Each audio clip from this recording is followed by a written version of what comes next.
Good evening, and welcome to Surry County's Board of Supervisors meeting for June the 2nd to all of those assembled. At this time, we will have the invocation.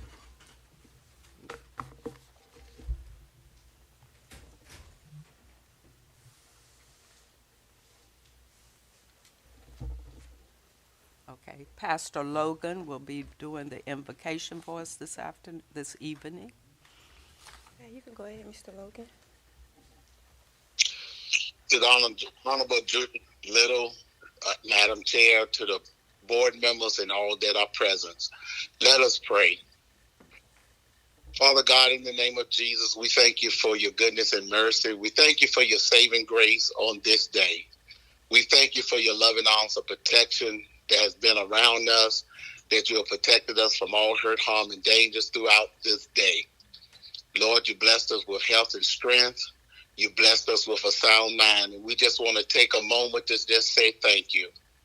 And Lord, we thank you for bringing us to this present hour and where their decisions have to be made. And Lord, we're asking you for your guidance. We're asking you to lead.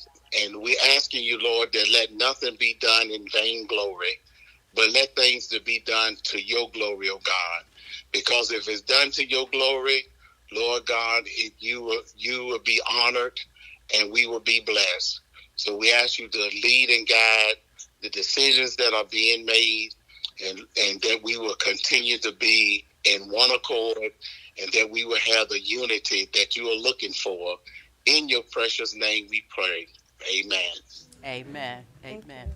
At this time, we will have a moment of silence, and I would ask all of us if we would keep those persons who have endured some terrible things this past month, in what was it, Texas, and in, I think, Tulsa, Oklahoma. So let's remember those incidents that happened. They were not good at all, and a lot of people were killed. So let's remember them in our moment of silence. Thank you.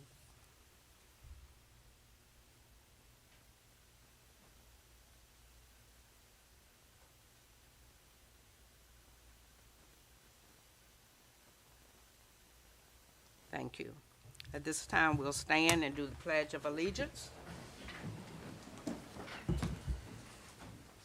I pledge allegiance to the flag of the United States of America and to the republic for which it stands, one nation, under God, indivisible, with liberty and justice for all. Thank you.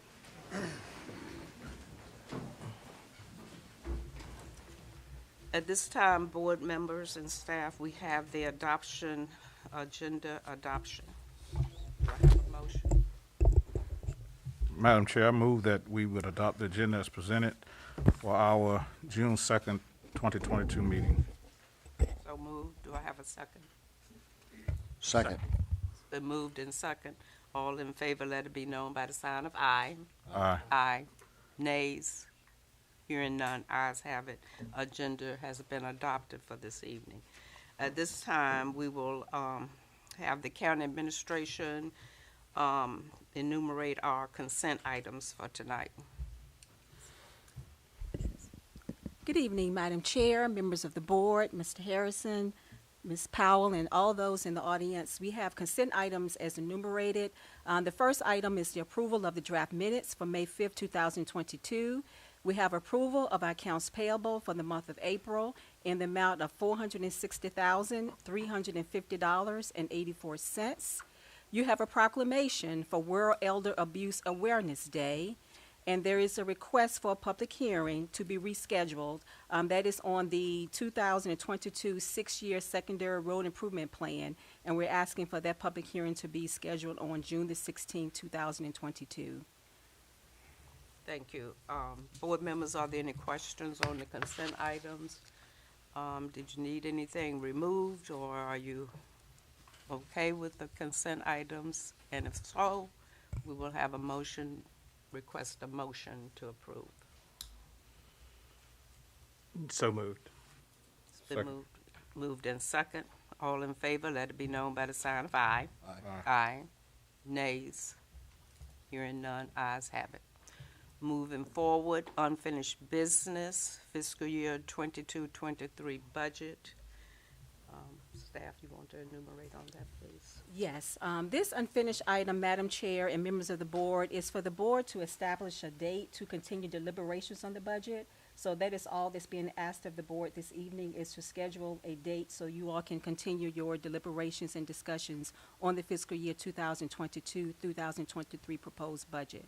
And I believe, based on conversations, a date was proposed for Monday, June the 6th, and that time to be 6:00 p.m. Board, have we agreed upon that? Okay, could I have a motion that we would move our date for the adoption of the budget to June the 6th at 6:00? Madam Chair, just for clarification, that is a work session to further deliberate on the budget. Oh, And at that time, you all can decide, whether or not you all want to adopt or to schedule another date to take official action on the budget. But just wanted to clarify that date was for you all to have further discussions and deliberations. Thank you for the clarification. You're welcome. Madam Chair, I move that we would have a work session on our budget on Monday, June the 6th at 5 p.m. for further deliberations on our budget. 6:00. 6 o'clock. 6 o'clock? 6 o'clock. Thank you. Do I have a second? I'll second it. Been moved in second. All those in favor, let it be known by aye. Aye. Aye. Hearing all ayes, no nays, we will meet here on June the 6th at 6:00 to review and go through the budget, as well as set the tax rate, look at the tax rate and present a resolution. Thank you, board members. At this time, moving forward, we have appointments that need to be made to the Board of Historical and Architectural Review. And I think we have, staff, what communities need, which districts? That is an appointment. It's not necessarily by district, and I'm not sure whether or not we have anyone that the board has advised that we have an appointment yet for that board. I have not received a name. Had you received a name, may I ask Mr. Wade? Mr. Howard Godfrey would like to be, I think his term expires at the end of this month. He told me that he would like to be extended the opportunity to serve. Okay. Thank you. Okay, board members, is he eligible? I know that he was in the town.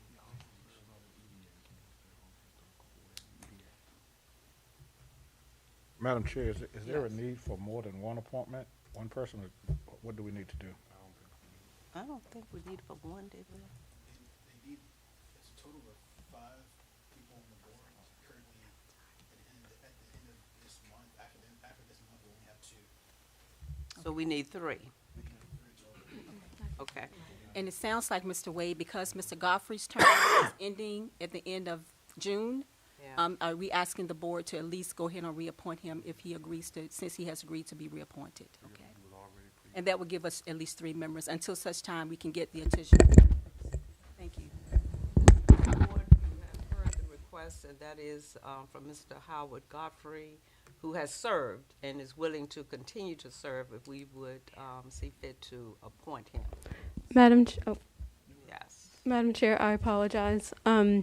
It's my understanding that Mr. Godfrey is on the EDA currently. Oh, Okay, if he continues to be on the EDA, I don't think that he can also serve as a member on the Historical Review Board. okay. All right, well, Board members, we need to find some names for the Board Historical and Architectural Review. Madam Chair, could I ask staff to, I didn't see anything in the agenda this time that gave us the information of who's on it and who's going off. So I'll Yes, we can just, provide that information. yeah, just Absolutely. send it to us, so. Absolutely. And thank you. Will do. Thank you, Mr. Jury. all right. The next appointments is for the Board of Social Services, and I think, Mr. Drury, that would be your district. I know at the last meeting, one board member from, I think, the Dendron district was off, Mr. Parson. And Madam Chair, I'm not prepared tonight, because again, I didn't see any backup, so if it's mine, I can inquire, so be glad to. All right, thank you. All right, moving on. We have a public hearing for the Meadow Court Trust, demolition of structure in Historic Preservation District. Staff, Mr. Wade.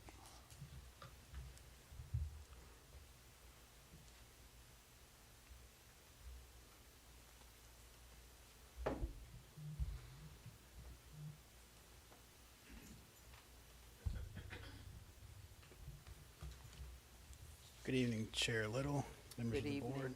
Good Ms. evening. Rollins. Thank you.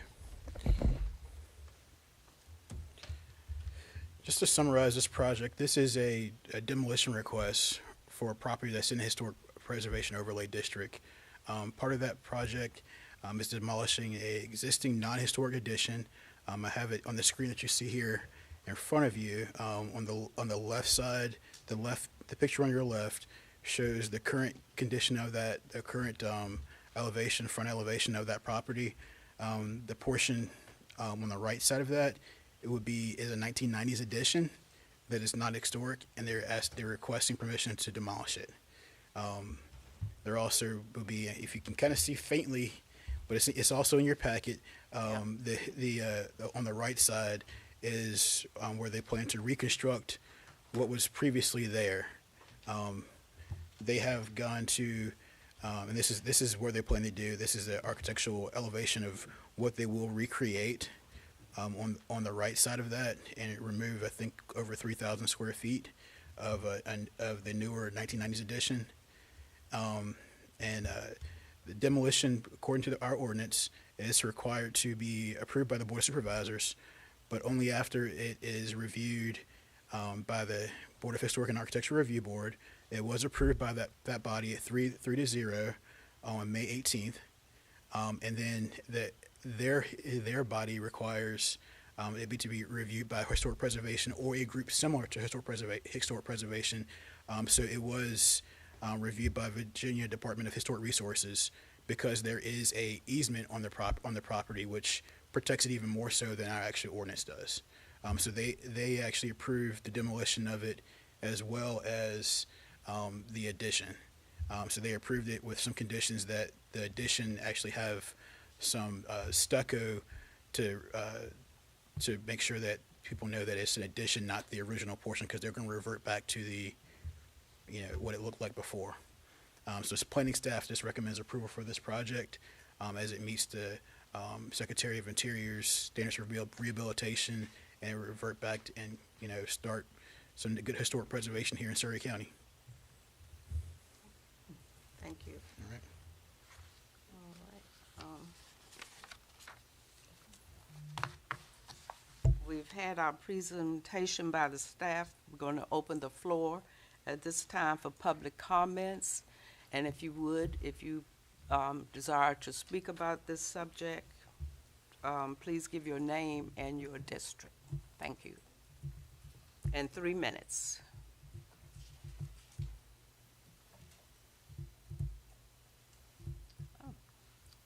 All right, I don't see anyone approaching the podium. So we will, board members. Okay, we'll now close the public. Since nobody is coming forth, and ask for comments from the board members. Mr. Elliott, No comments, Madam Chair. Mr. Drury, I don't have any comments. It's my understanding from your slide that the Architectural Review Board and the state approved this, right? Thanks. Mr. Calhoun. No comments. I have no comments. Thank you, board members. All right, next, Mr. Wade, did you have any other closing remarks? Okay, thank you.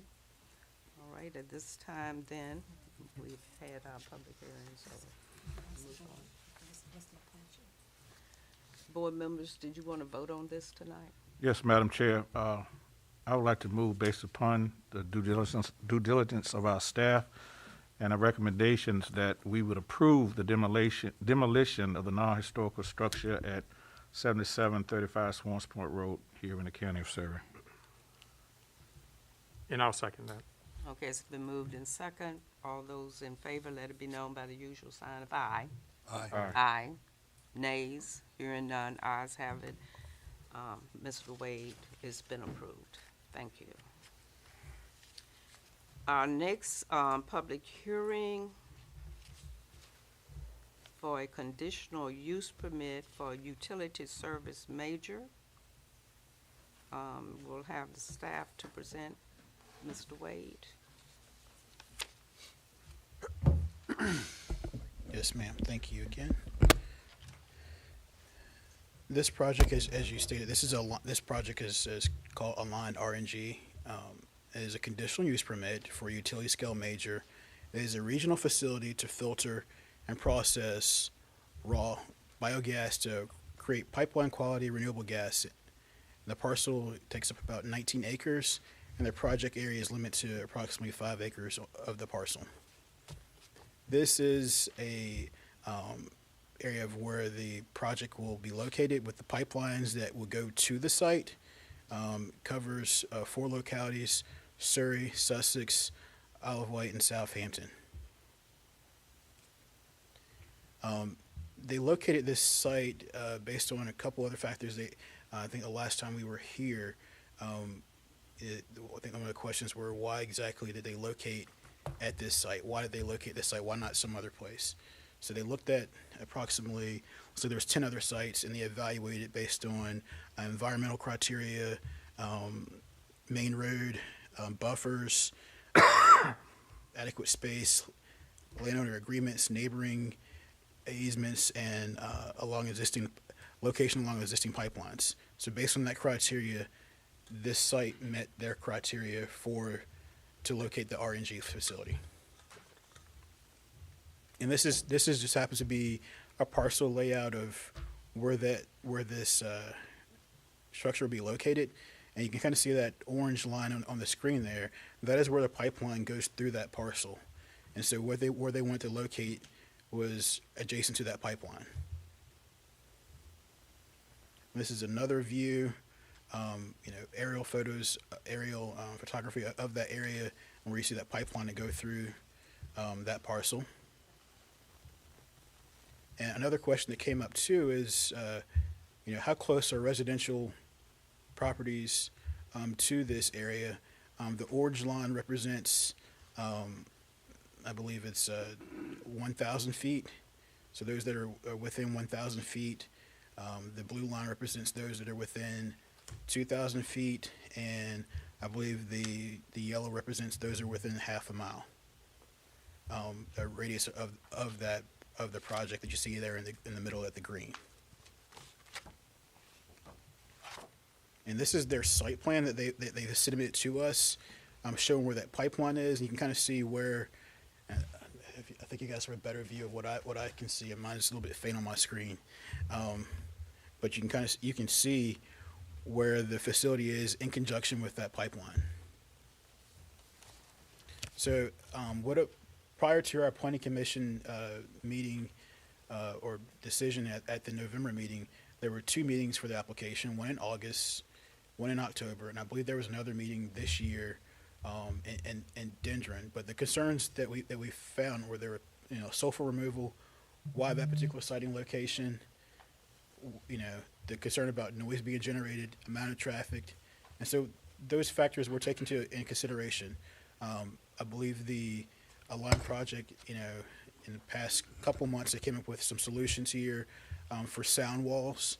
And as you see in this picture here, and also in your packets, they're proposing sound walls as conditions for the development. They're also for buffering. They're adding additional vegetative layer of buffering. So you see in this picture here, they're proposing wax murals to be put around the site.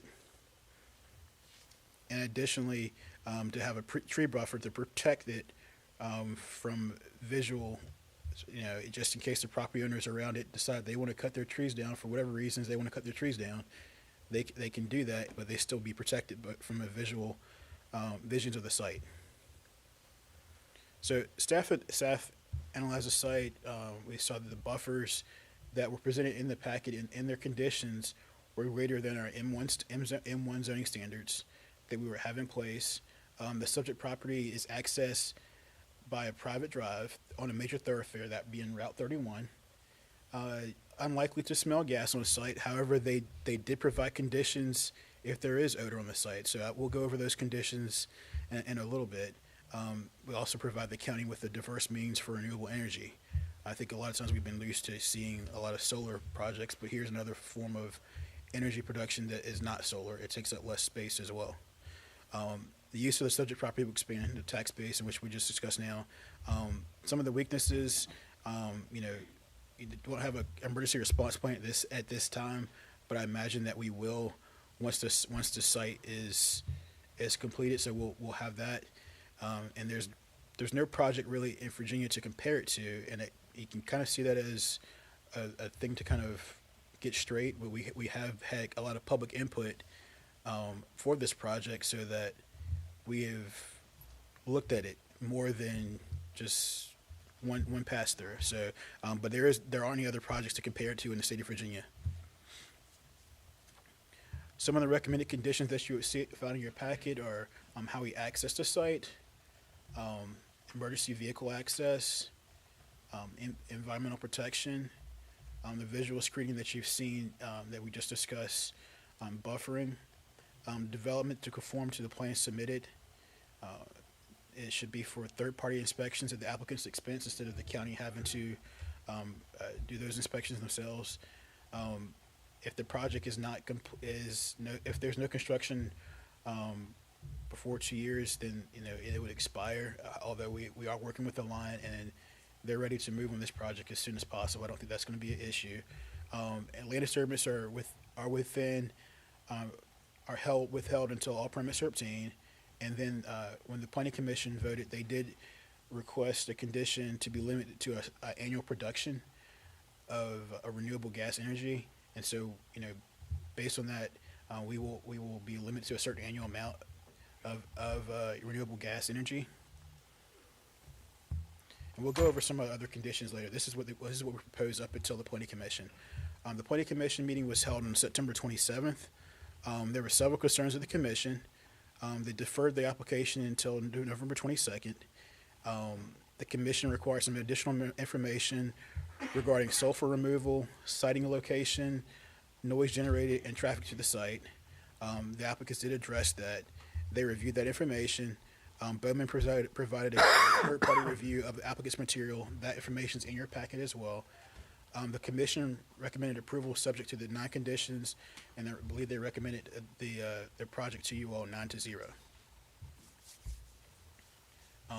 Since November 22nd, the applicant has provided some conditions for additional vegetative buffering. As you saw, those wax myrtles, the additional tree buffering, those are some additional conditions. The 12-foot sound walls, and to address the odors, the facility is to be designed to not emit odors, and if they are, they must be mitigated immediately.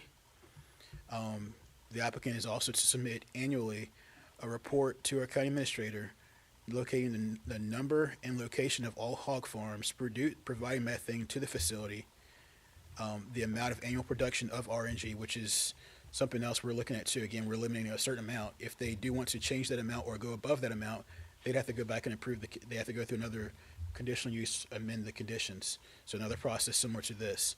And the volume to note the volume of sulfur removed from the raw methane. They also to report if there are any incidents, any safety incidents, they must report to our county administrator within 30 days of the incident and state how they were able to address that incident. I think that another condition was the applicant should not utilize eminent domain in conjunction with the project. I believe that was also stated that anything with the project would also include all the pipelines throughout the community, that they would not do any eminent domain. So that concludes my report. If you all have any questions, I'm here to answer any of those that you might have. Thank you, Mr. Wade. We appreciate that. you have anything further? Madam Chair, Mr. Wade, do you want to at least just recognize the individuals here from Align, just to, so we'll know they're here? Yes, there are several people from, would you raise your hand? There you go. I think the applicant also has an attorney representing them as well. I think you want to come up just to say a few words before we move on, if you don't mind, Madam Chair. Is that all right, board members? Yes, but I got a couple of questions Sure. for Mr. Wade. I noticed there was a glitch in the public ad last time. That was corrected this time? Yes, sir. What about notices to the landowners surrounding? Was Yes. that resent? They were recent, yes, sir. Sent? What about notice to Sussex County? Yes, sir. Okay, thank you. I noticed in your staff report, it just says the comprehensive plan indicates the property is suitable for rural preservation. So I looked it up, and it said businesses in these areas in our comp plan shall be limited to those that serve the residences or attract visitors. And significant efforts should be made to reduce conflicts between residences and businesses in these areas. I didn't see any comment from you as to how this is in compliance. I'm a stickler on comp plan. We need to set it and follow it. How is this following that? So you have buffering.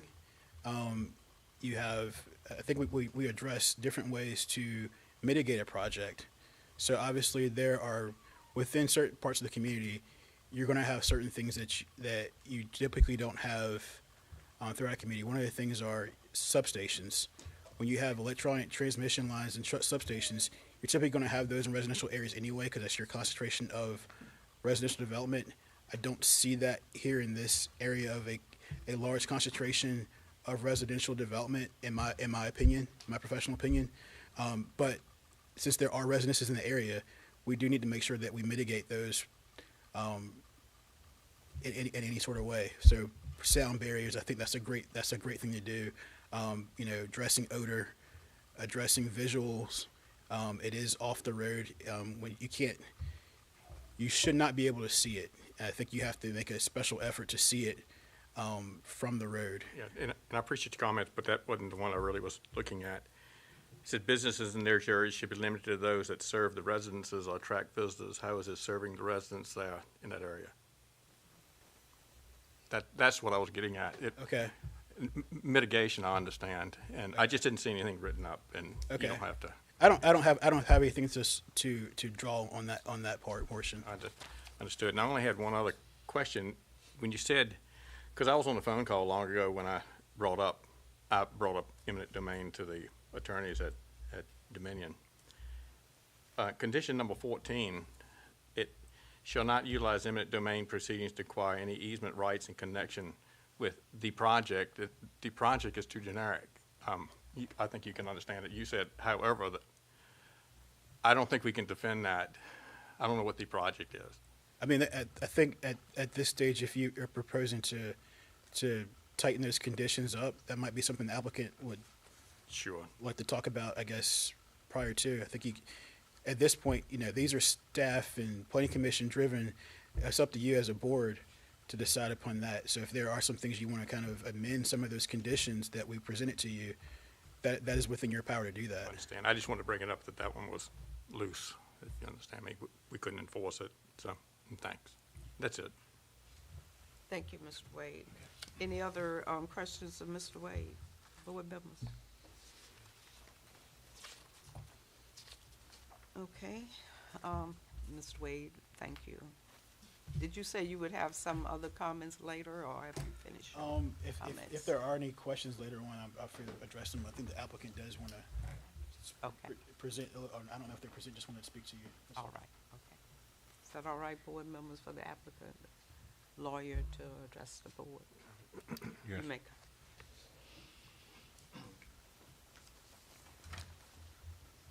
Thank you very much, Madam Chair, members of the board. Good evening. My name is Rob Beeman. I'm a land use attorney with the Troutman Pepper Law Firm here today on behalf of the applicant, Align RNG.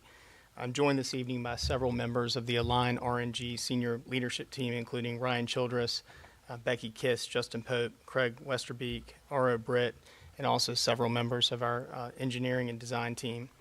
This project comes to you tonight following extensive consultation over approximately the last 9 or 10 months with county staff, members of the public, and the County Planning Commission and the Board of Supervisors.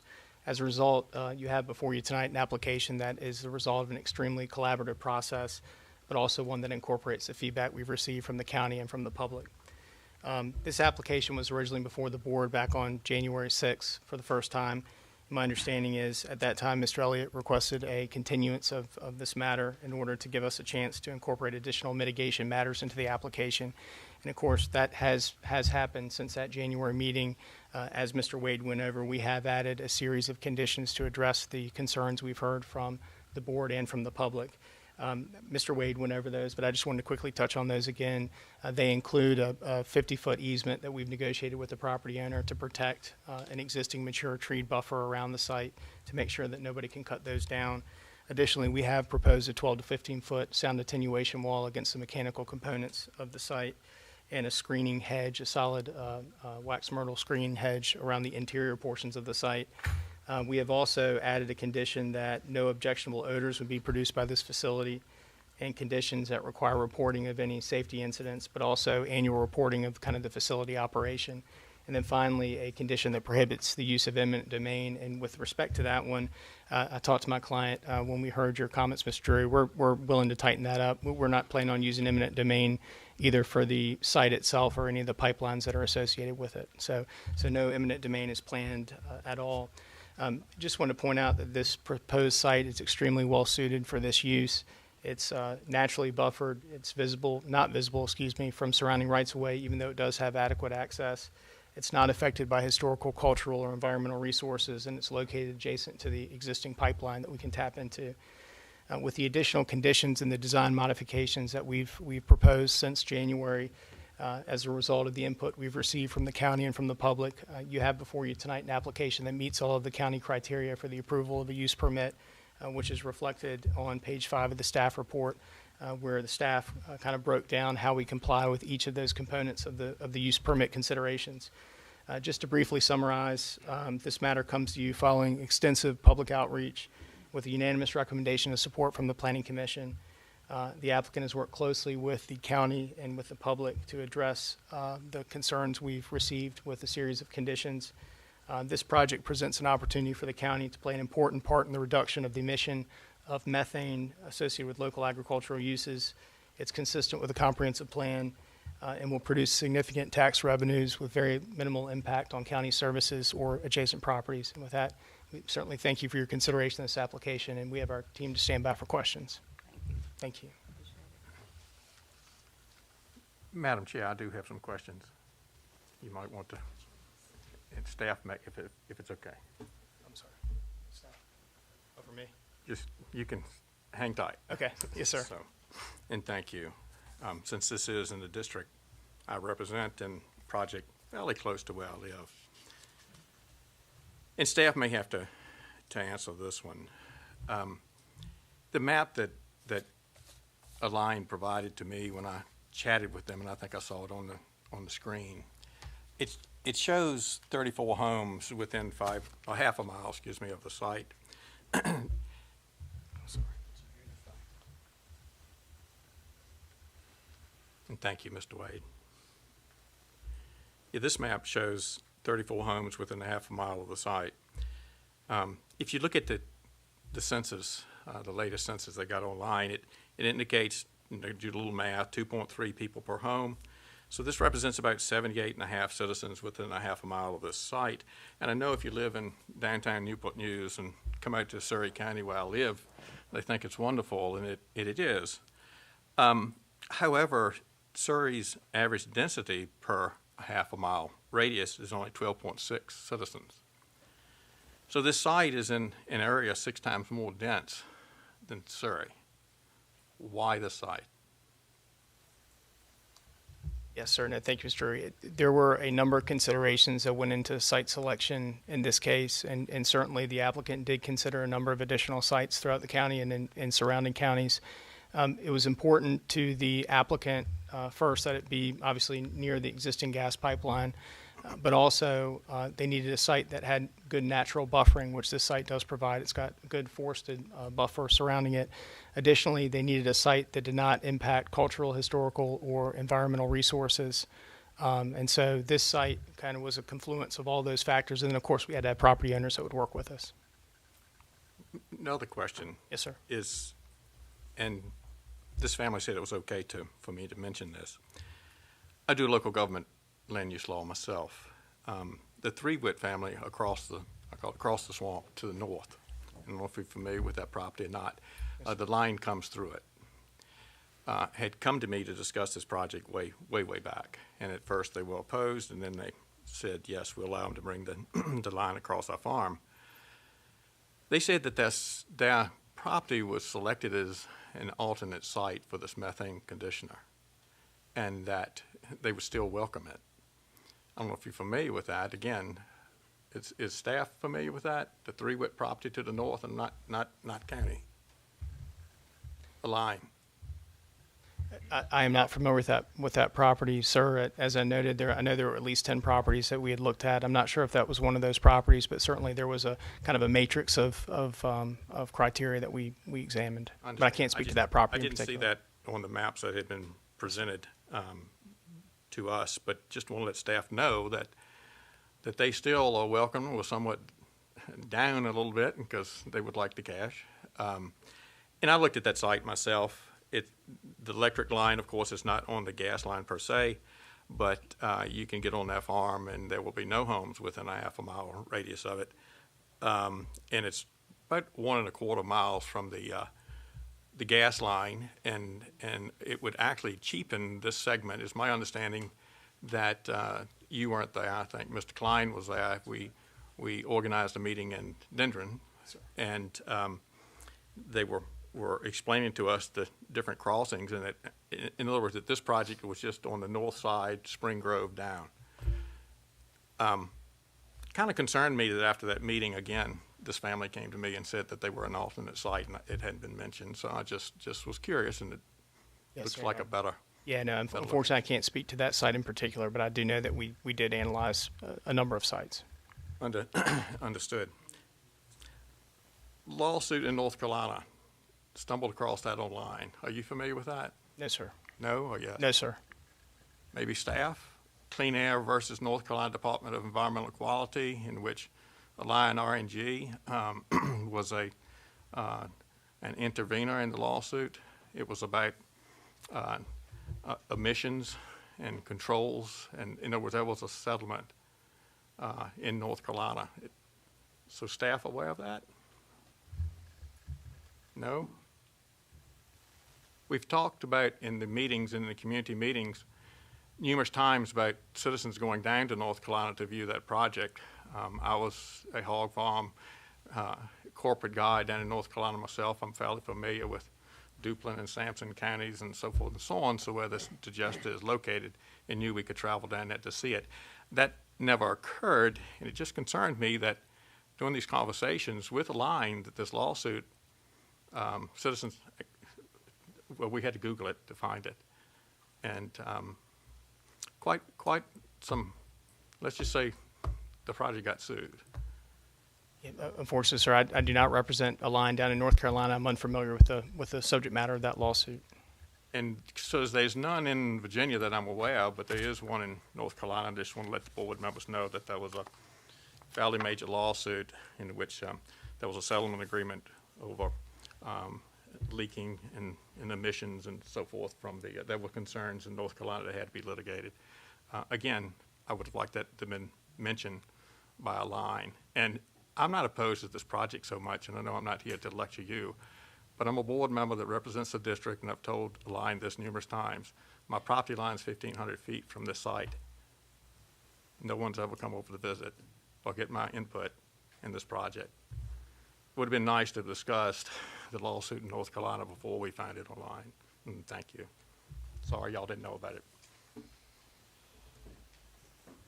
Thank you. Did anyone offer that line? Did they have anything else? Yeah, sir. Madam Chair. Yes, Madam Chair, I have a request for further comments. okay. May I just clarify? I did get just a little bit of information regarding the lawsuit in North Carolina. My understanding, it was a challenge to a permit that was issued, and it was dismissed by the court, is my understanding from a client. Thank you. I just wanted to add Thank you. that. Madam Chair, I just, That was something I wanted to know too. Did Align, was it someone else with your group, with Align, that knew about the lawsuit and had not, let us know that that happened, so, yeah. You have- Madam Chair, I just wanted to clarify that there's a, I don't know what, in legal terminology, there's a settlement agreement on that lawsuit that Align was a party to. So it doesn't look like a dismissal. And thanks. All right, at this time, did Align want to address anything else before we open the floor for public comments? No, okay. So at this time, we will open the floor for public comments. 3 minutes, your name and your district, please. Mike Eggleston, Denver and Blackwater District. First off, this is spray nozzles on the bank of the Blackwater River, one of their sites, where they spray manure on the bank of the Blackwater River. This is how close it is to the river. Let's see, you have a company, R&G, formed by a company owned by the Red Chinese, and a company, Dominion, who overcharged their own customers $330 million, and you want us to trust you? I haven't heard anything about hazmat yet, being as H2S is a hazardous material according to the federal government. Like Mr. Drury brought up, why wasn't this second site considered? Why didn't they put the conditioned site under the power lines? These 78 people in the near area, they don't count? They're not humans? That's the message I'm getting.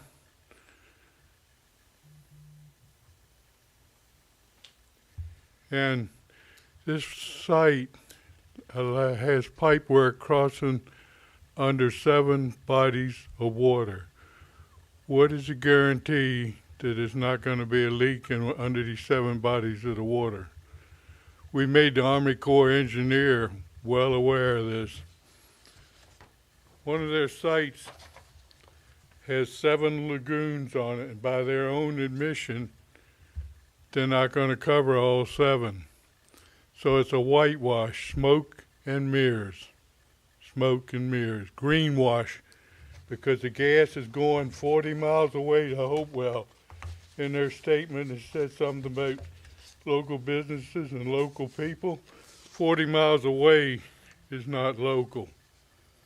So once again, what is it, these 78 people don't count? Thank you. Thank you, Mr. Eggleston. Floor is still open. Petition has 63 signatures on this one for people opposing the project, and I have another 11 that I don't have with me. That's people within the vicinity of the project. Good evening, Madam Chair, members of the board. According to the conditional use permit 2021-02, the comprehensive plan indicates that the property is zoned for rural preservation.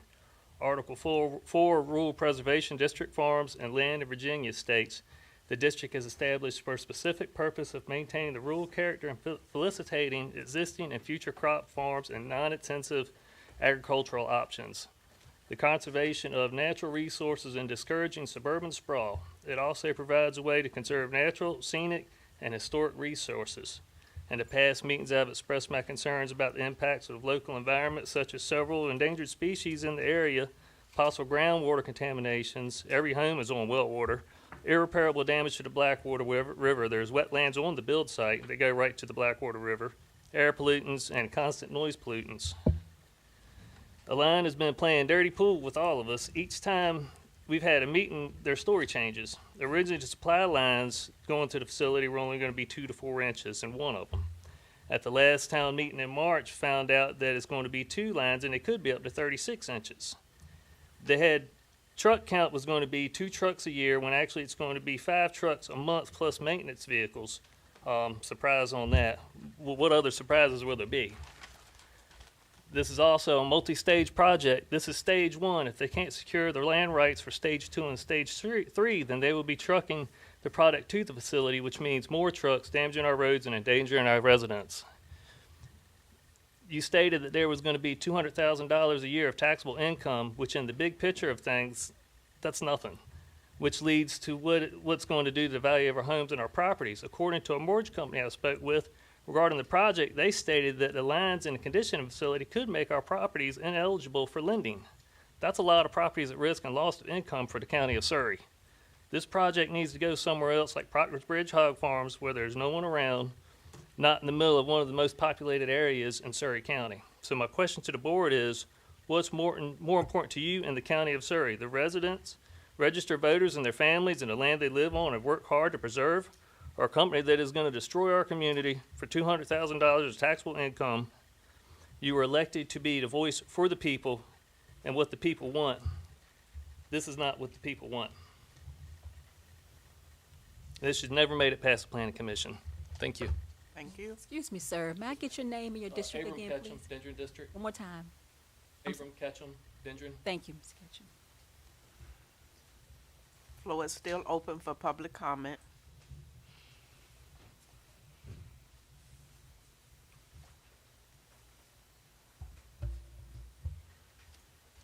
Ellen Eggleston, Blackwater, Dendron District. Again, and I have said this each time there has been a meeting with RNG and Dominion. My objections are not to the fact that RNG wants Dominion Energy and Smithfield Foods to find a way to harness this biogas or greenhouse gas emissions, or whatever you want to call it, in order to provide an alternate source of environmental friendly energy to the Tri-City area. My objections still are, all of our objections in this area still are to the fact that RNG wants to build a central conditioning facility in an occupied neighborhood in Surry County.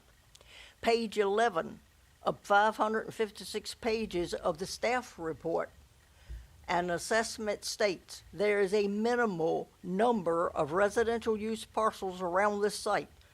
So Mr. Lindsay's home and Mr. Lober's home are irrelevant. Them and their neighbors are reduced to a impersonal, minimal number not thought to be worthy of consideration. We understand that projects like this would help their industries to meet their goals of climate-related commitments, but a longtime EPA employee told me that when the hog lagoons are capped to capture biogas, the amount of ammonia increases, which is a much more deadly gas than methane. And unlike natural gas, biogas is not climate friendly. Pipelines leak, as do digesters. And I'm told that neither Smithfield nor Dominion has provided data at the time that I spoke to the lady in North Carolina, as requested by the North Carolina state regulators and their report by Policy Watch. Consider Sussex, Surry, Southampton, Isle of Wight counties. It's a 65-mile pipeline in order to get to this proposed conditioning facility. And they are going to cross underneath the Blackwater River, Seacock Swamp, and Assamusic Swamp in 7 different locations. It's not 7, as Mike said, but it's going to cross those 3 bodies of water in 7 different locations. 14 feet below the substrate using horizontal drilling method according to the Virginia Marine Resources Permit 2021-2453. If in the event of a leak, who's to know? Who's to know? There are alternatives. Well, I just learned of an alternative, the Three Wits Farm. I know exactly where it is. I fished in the swamp behind that farm with my late husband. I know the property, and he's right. The Three Wits Farm does not have the population around it that this site does. Why won't these people consider that we're not objecting to what they're trying to do, we just are objecting to where they want to put this condition and facility? That doesn't seem like a huge request to me.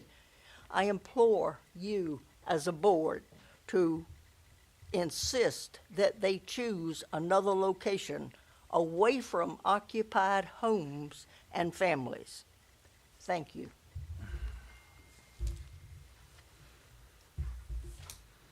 Public comments still open. Thank you.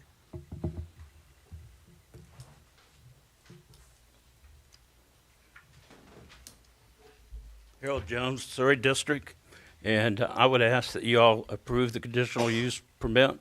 The questions have all been asked, and the questions have all been answered. Thank you. Thank you.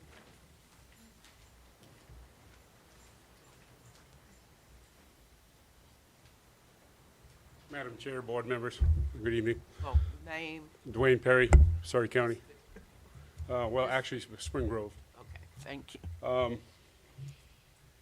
You know, we've got to stop this as a community.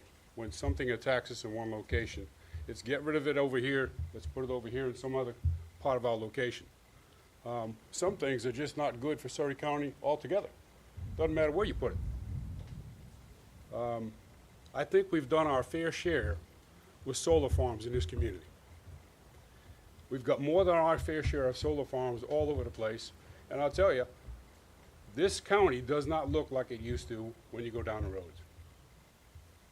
We're going to put in bike trails so they can drive down our beautiful community and see nothing but solar farms. That's what we're putting up. That's why we're going to put bike trails down. Come see our solar farms. Now you can swing by the big factory while you're at it.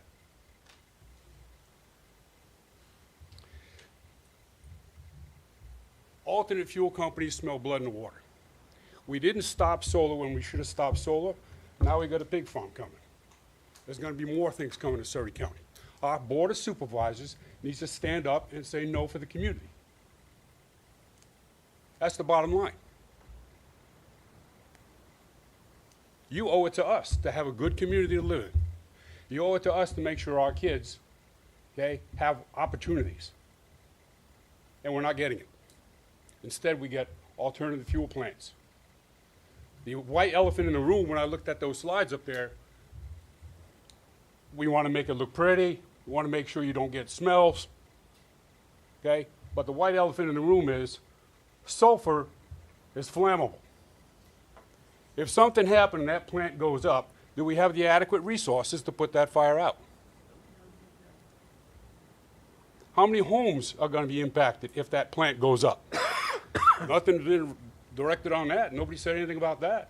There's no plan in place that I've saw concerning the hazmat, concerning what could go wrong and what we can do in a community to stop it. Nothing. So we put on there, hey, we're going to stop, we're going to make sure it looks pretty and it's not going to smell for you. Hope it doesn't go up. We look to the Board of Supervisors, again, to give us a good community. And you're failing us. You're failing us. Thank you.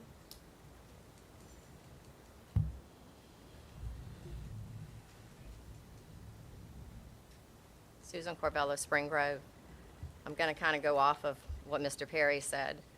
There was one con that I learned tonight that I would be appalled by this board if you approved it. There is no emergency plan in place. There is no hazmat in place. They've had many times to go over their plans, as so the solar farms have.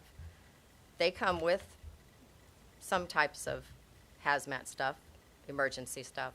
There is no plan for this. So as Mr. Perry said, if you approve this, you're failing your community and you're showing your people how you care about them.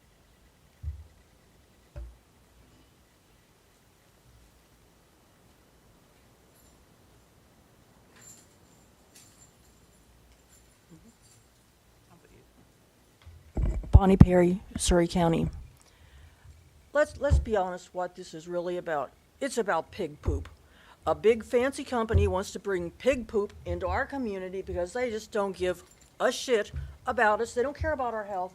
They don't care about our kids' health. They don't care about what it's going to do to our taxes. We were promised a wonderful tax break with all the solar coming in. We got a 9% increase in our taxes last year, a proposed 12% this year, and well, who knows what it's going to be next year. Is that going to happen again with the pig poop people coming in? And I know they don't care. You don't live around here. You're not going to have to smell it. I grew up in Sardinia, Ohio, most of my childhood, and we were surrounded by pig farms. And it's not, you can smell it, 10 feet away or 20 feet away. No, when it's a windy day, you can smell it for miles. And that impacts your health. If you got high blood pressure, it's going to make it higher. If you don't have any health problems, you're probably going to have some by the time this is ended. If you don't say no to this stuff, you're saying you don't care about our health. And I look around, and these are my neighbors and my friends, and I care about all of you. And I don't care about you rich people coming in trying to mess up our county. But I really appreciate all your time, and I just want to say, please, please, put an end to this shit. Thank you. Other public comments?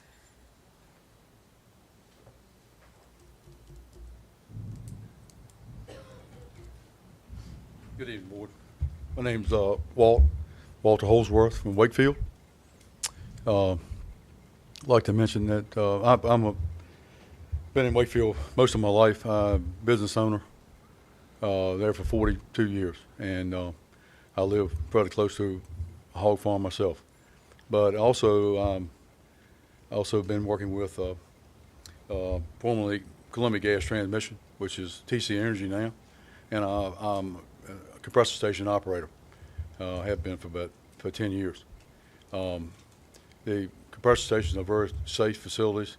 The regulations are very, very stiff at a compressor station or a regen facility. I also work on the pipeline. I am a heavy equipment operator. I also work on the pipeline for TC Energy, and I'm very familiar with the pipeline that very close to where this facility would be. And we operate on the high pressure gas, natural gas. And what I understand, the gas lines coming from the hog farms would be low pressure. So it wouldn't be as, I guess, a dangerous as line as high pressure is, but they're marked very well. Once they're in the ground, you don't notice them. And anytime if we can capture that gas from the hog farm and put it into a usable source for energy, I think it's a great thing. Like I said, I am familiar with the gas business, and also I've been in the business for 40-some years of moving, land development, grading, clearing of trees. Also, I operate 2 compressor stations for TC Energy, and and I've got a lot of horsepower there at these compressor stations. But the way our compressors are set up, they're very, very quiet. The muffler system's on them. We just built a new big station in Petersburg, right in the middle of a residential area. It's been there. Compressor station was there before the houses were, back in the 50s. Put a brand new station in. You cannot even hear the machine running when you're standing outside the building. Unbelievably quiet. So, and all the new technology, that's pretty much standard nowadays. But I'm just here to say tonight that I'm in favor of the project, and I think it'll bring some jobs to good paying jobs to our area. And I don't see any negative effect on the land and the area around. I mean, the hog farms are here. We can do whatever we can do to capture that methane and use it. I think it's a great thing. Thank you. And that's it. Thank you. Thank you.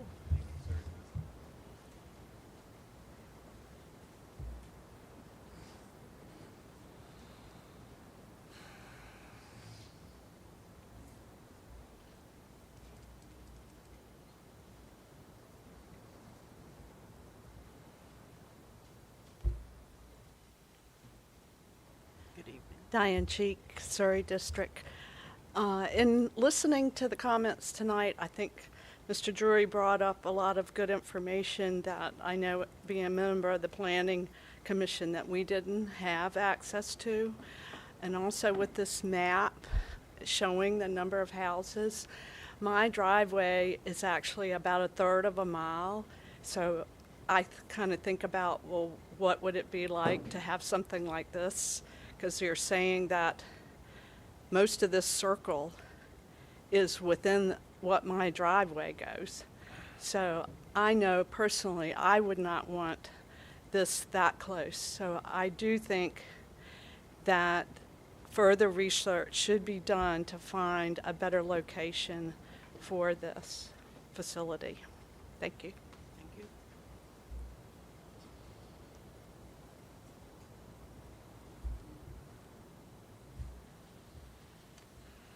Any other public comments?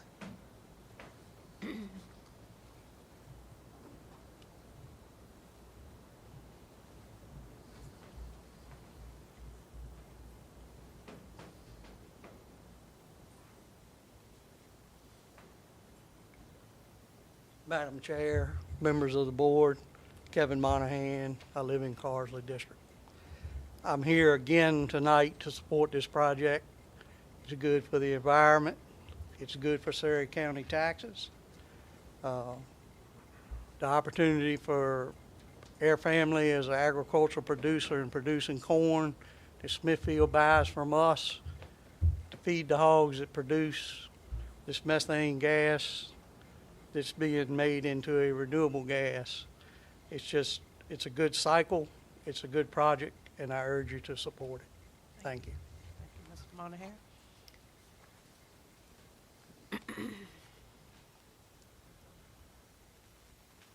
Good evening, Journey Ketchum, Dendron District. I sent an email back in April to the board, and I didn't get much response to it from it. So I wanted to share some points that I made during that email with you tonight. First one being conflict of interest. If a board member is abstaining from a vote due to conflict of interest, I'm hoping that the board would also abstain from listening to citizens that may or will receive monetary gains from this project, whether it be money for the use of their land or money from Dominion or Smithfield Foods. There are a few in favor of this facility's location, and I hope that while listening to the community, you recognize that those that support this project are only in support due to their own monetary gain, or they don't even live near it. Smithfield Foods and Dominion employees are being told that they are unable to show any disagreement or support against this project. You as a board will never be able to realize the full opposition of this project, as there are several residents being silenced by their employers. We have spoken to these residents. They have agreed that they do not want the facility. However, they are unable to speak out of fear of losing their jobs and have remained silent. I just wanted to bring those things to your attention. Thank you. Thank you.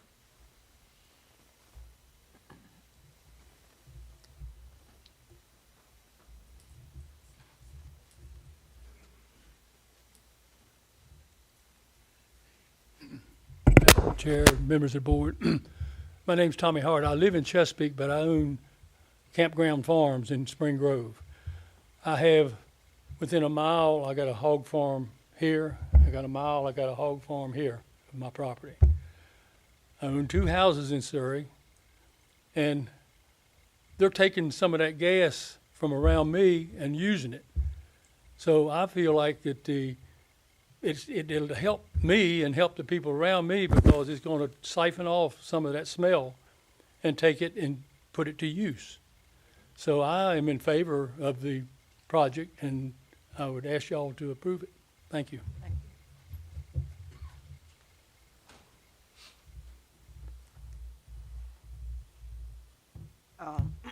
At this time, board members and citizens, I don't see anyone else approaching. So we will, at this time, close the public hearing, and we want to thank everybody who has participated. Comments from the board members. Mr. Elliott. Yes, Mr. Little, I would just like to address some of the comments made from some of the citizens that stated that if we voted for this project, we do not care about the citizens. I ask that the corporation would mitigate some of these issues that came up before, and that was because there was a care for the citizens. And just to remind the board and citizens that we are fiduciary for the entire county of Surry. We care about everybody in Surry County. And I thank the company for doing the mitigation on the questions that came up at our last hearing. Thank you. Mr. Drew? Yeah, Madam Chair, I've got a question before I give my comments to staff. I once did, in another life, I call it, put in hog farms. And when you cover them, it increases the concentration of urea and nitrogen in the lagoons. Where y'all on permits with DEQ in the state on this further concentration, and is that got to be addressed later?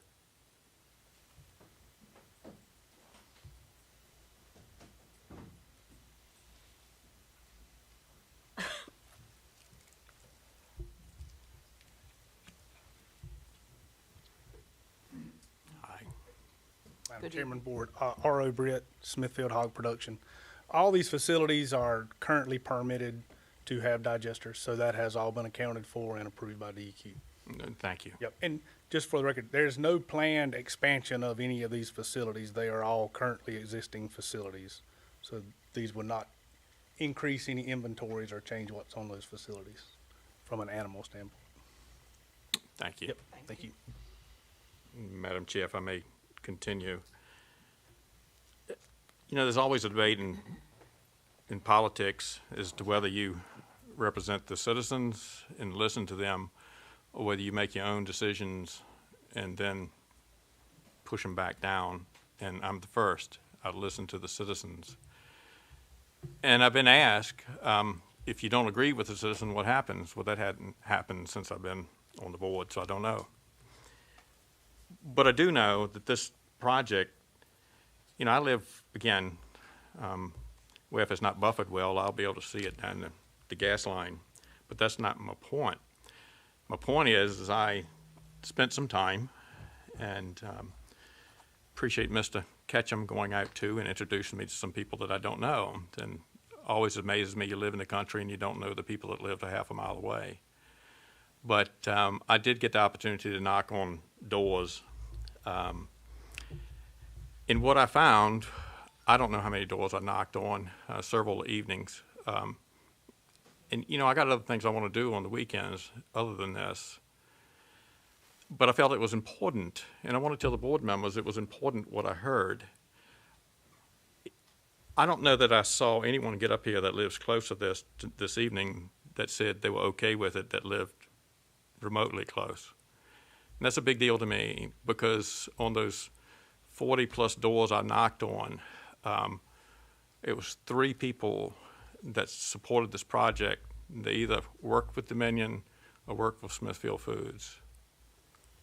One was retired from Smithfield Foods.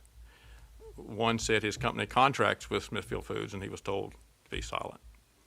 And you heard that some. So my point of it is when I go out there and I get 40 no's from people that live around a site like this, and only 3 yays, and they have financial benefits, I have to listen to the citizens. I am concerned about the project because of that. People move here to Surry County to be in the peace and quiet. I too want that. That's the reason I live here. There's some alternate sites. I fully believe this project can go forth. There are other sites, and I don't have any clue about the 3 Wits property other than I trust them. I've known them my life. I don't think they're telling me a story. And the NC lawsuit, I don't like it that we citizens and I, as a lawyer, had to stumble across it. I'd like to understand why there were leak concerns, why there was an agreement that a line became involved with this. I don't understand that. But again, it's mine. There are other sites in Surry County, and I really would have appreciated a line cooperating with me, the person who lives in the district. And I know the board members, I live with these people after I vote. And I really would like to remain friends with them, and I'm going to look after you by voting no tonight, and thank you. Mr. Calhoun? Madam Chair, I don't have any comment on this, and to advise, I need to abstain from voting if there's a vote this evening. I guess it leaves me. The project, you know, we've had a lot of projects that have come to the community where, of course, were not popular. And thank God, by the grace of God, nothing has happened to hurt either any of the citizens as I know of. And I've heard the pros and the cons of this project. And it has been stated, we care about all of our citizens, all of them. And whatever you do in Surry County, because we are so sparsely laid out in Surry, because pretty much a Surry is AR district.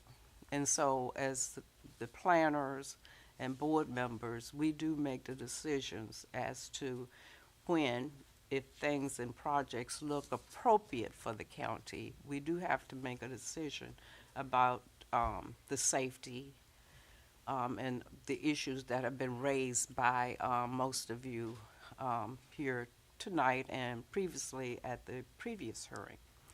Now, those questions that you asked at the previous hearing, a line has gone back, looked at their project and made concessions as was read by Mr. Wade. And so in my scenario and in my thinking about this project, I would have to support it. It's a project that will, I think, make a difference for the gases probably coming from those hog farms. I remember we went through an extensive process when the hog farms came. There were the same types of rhetoric, and one of those was the smell. Being in, you know, areas where we're a country, you're going to have smells.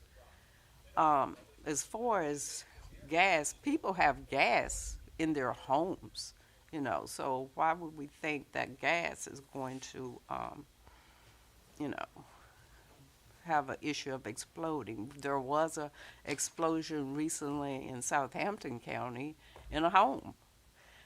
What happened there, I don't know, but if you live with gas, even on your property, which a lot of us do, I do not, I have electricity. But so I've listened, but I do have to make a decision as to whether this is appropriate for our community. And I feel like it is appropriate. So at this time, board, those are my remarks. But I appreciate all the comments that have been made. And so at this time, board members, this is our second hearing.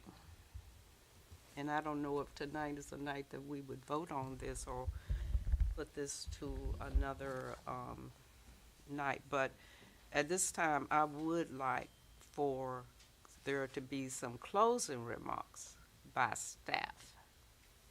Madam Chair, before staff come with closing remarks, I would like staff to address the fact that due to the mitigation that was done before, there is to be no odor, no sound, and not seen, based upon what Align has proposed. Could you add that to your closing remarks? Because that was the questions I had at the prior meeting.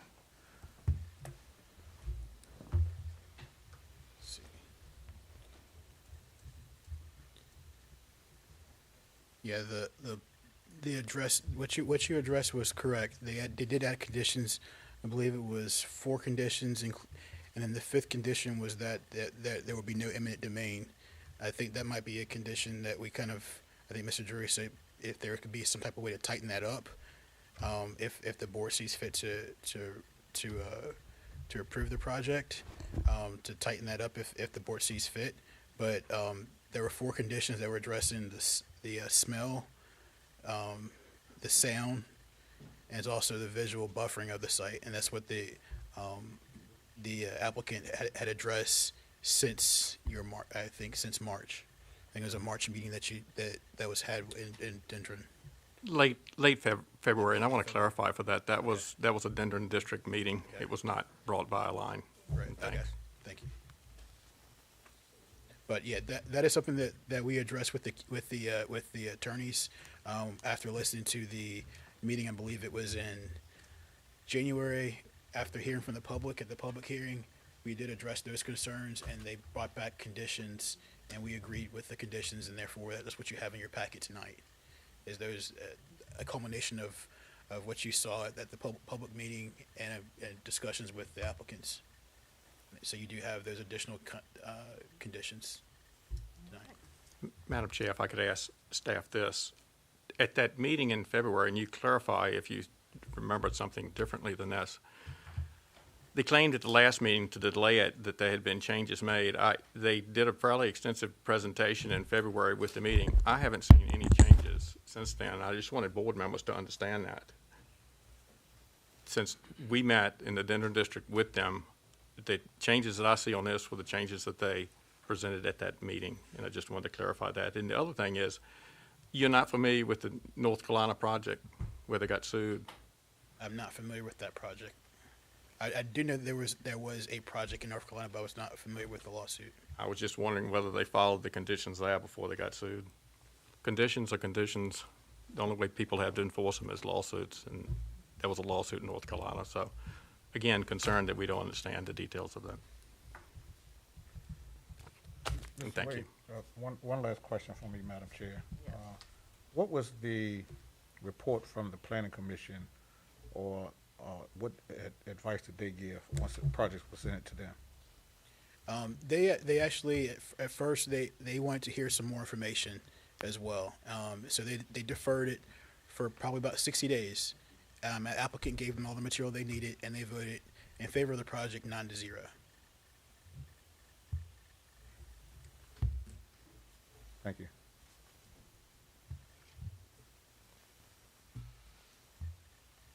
Thank you. Mr. Wade, did you have any other information you wanted to share based on what you've heard tonight? I don't have any other additional comments, ma'am. Okay. All right. Madam Chair, I'm ready to make a motion. Okay. In my comments, and I won't lead, I've already said enough. I just want to remind the board that on the last question that just was asked by Robert Elliott, that Diane Cheek was here this evening. She's on the Planning Commission, and she stated that she did not have the information in her hands that she heard this evening, and that she would deny it at that time. I also want to let y'all know that there's no person on the board in the PC that lives south of the Blackwater in any location around this facility at all. I've talked to the citizens that surround it. They do not want this. And not all of them live in Surry. A lot of them, and over half of them, live in Sussex, and I feel like, yes, we look after our community. I'm proposing a motion to deny CUP 2021-02, and thank you. You're welcome. Board members, since it's just two of us that can vote on this project, Mr. Elliott. You have a motion on the floor. Do you have a second? Yes. Oh, I'll second. You second the motion to deny? No, I'm sorry. No, I do not.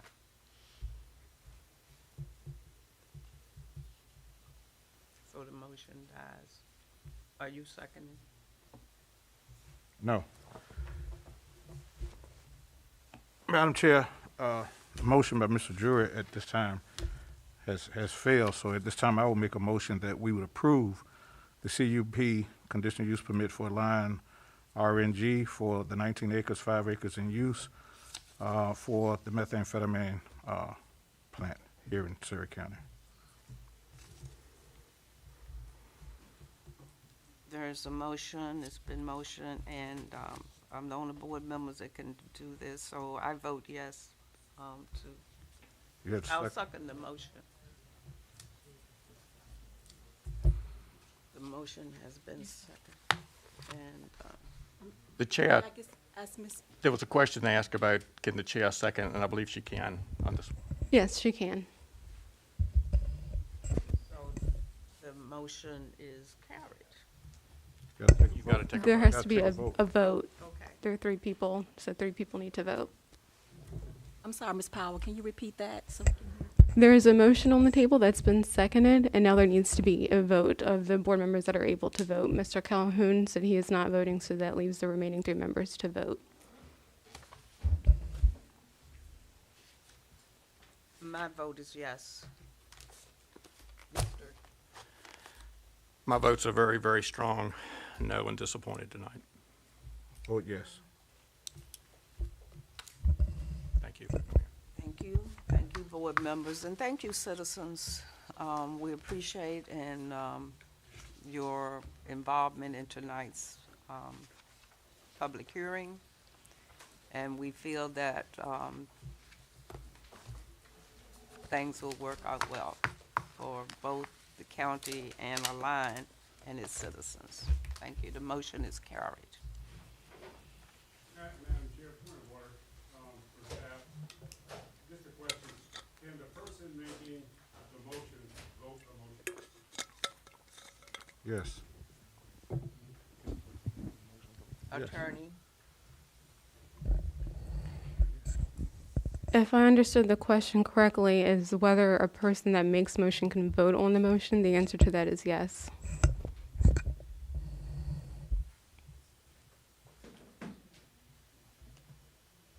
Okay, moving on.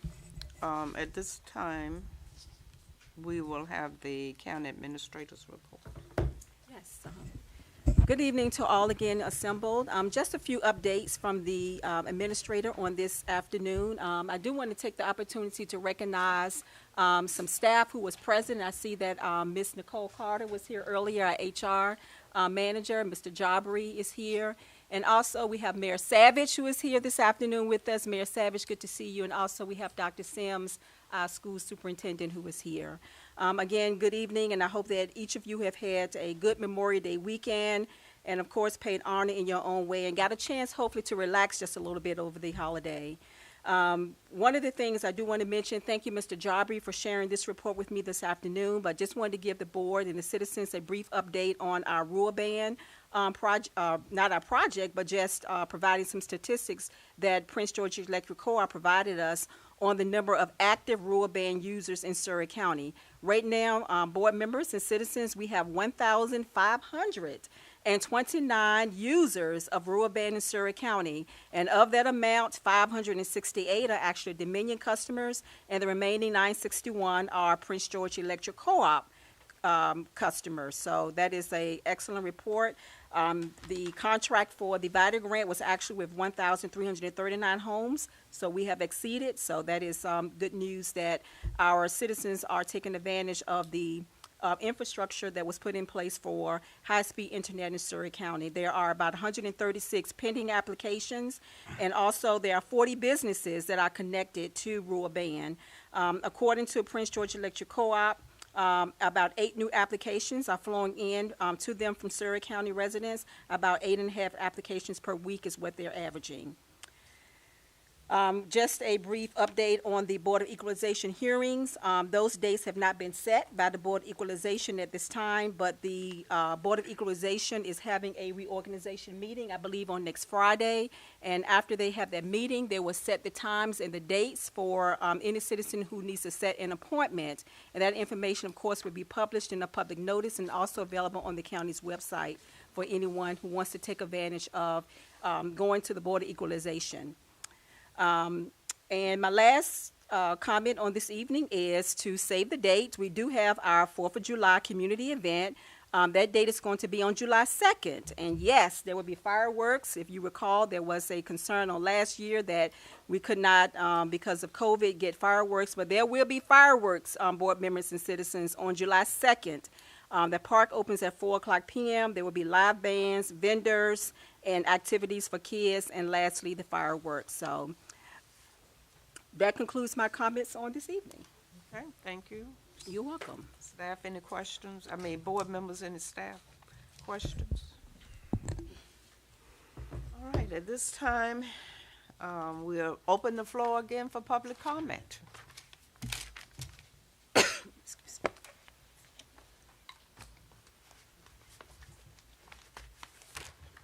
Name, district, and 3 minutes. Mike Eggleston, Denver and Blackwater District. Being as you're gonna think about a budget again, this current county proposed budget is obscene. No one in this room other than county employees has received 10% raise over a 2-year period. We have employees in this room that don't live in Surry County we're paying fuel for. When I worked, nobody paid my fuel to go to work and back.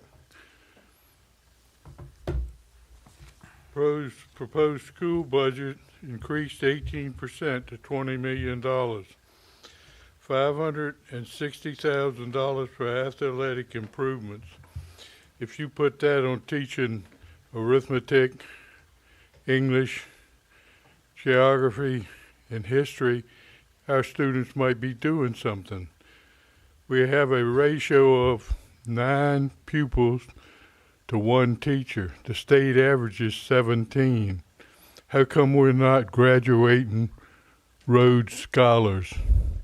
At $20 million divided by the number of students is about $32,000 for students. For that, you can send a child to VPI.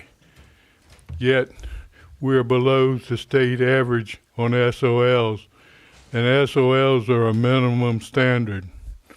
This county keeps raising the taxes, and we don't get anything for it. You got to beg to get a dump site improved. What is it do you guys sit up there and think you're supposed to do? You're supposed to vote what the citizens want and need, and I'm not seeing it. There are 2 items in the current budget. One for $75,000 for community improvements at the community center, and infrastructure repairs for $175,000. No explanation what it's actually for. When are we going to take Surry Seafood off of county life support? I've heard nothing about the total amount that's been spent down there. We sit up here and vote for projects that sometimes I wonder if you even read the data on it. I do. I read that whole county budget, and like I said, it's obscene. We pay your $18,000 a year stipends for the board members. We pay majority of the costs in this county. When are you going to wake up and realize that you're not voting like the citizens want? You sit up here in suits and ties, and we're common folks. Like I said, with that project, with the condition site, the average citizen doesn't matter. Thank you. Public comments.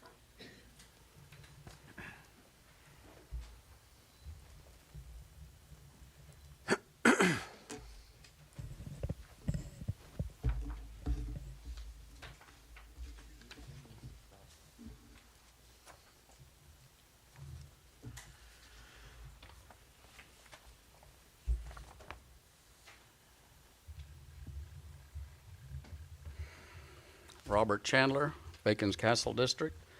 What you have before you is a proposed budget that I made to the Board of Supervisors in late 2019 for the FY20 budget. In there's a line item for a study to be done by the Economic Development Authority to help grow Surry.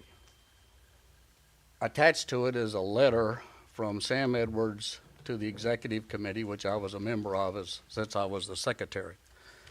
In it, it notes that we were informed that $40,000 was approved. When I left the EDA, because I was not reappointed, that money had never gotten to the EDA. It's still in the general budget someplace. If you go to the Economic Development Office website, for 2022, you will find absolutely zero information on this year associated with the Economic Development Authority. There's no minutes, there's no recordings, there's no agendas.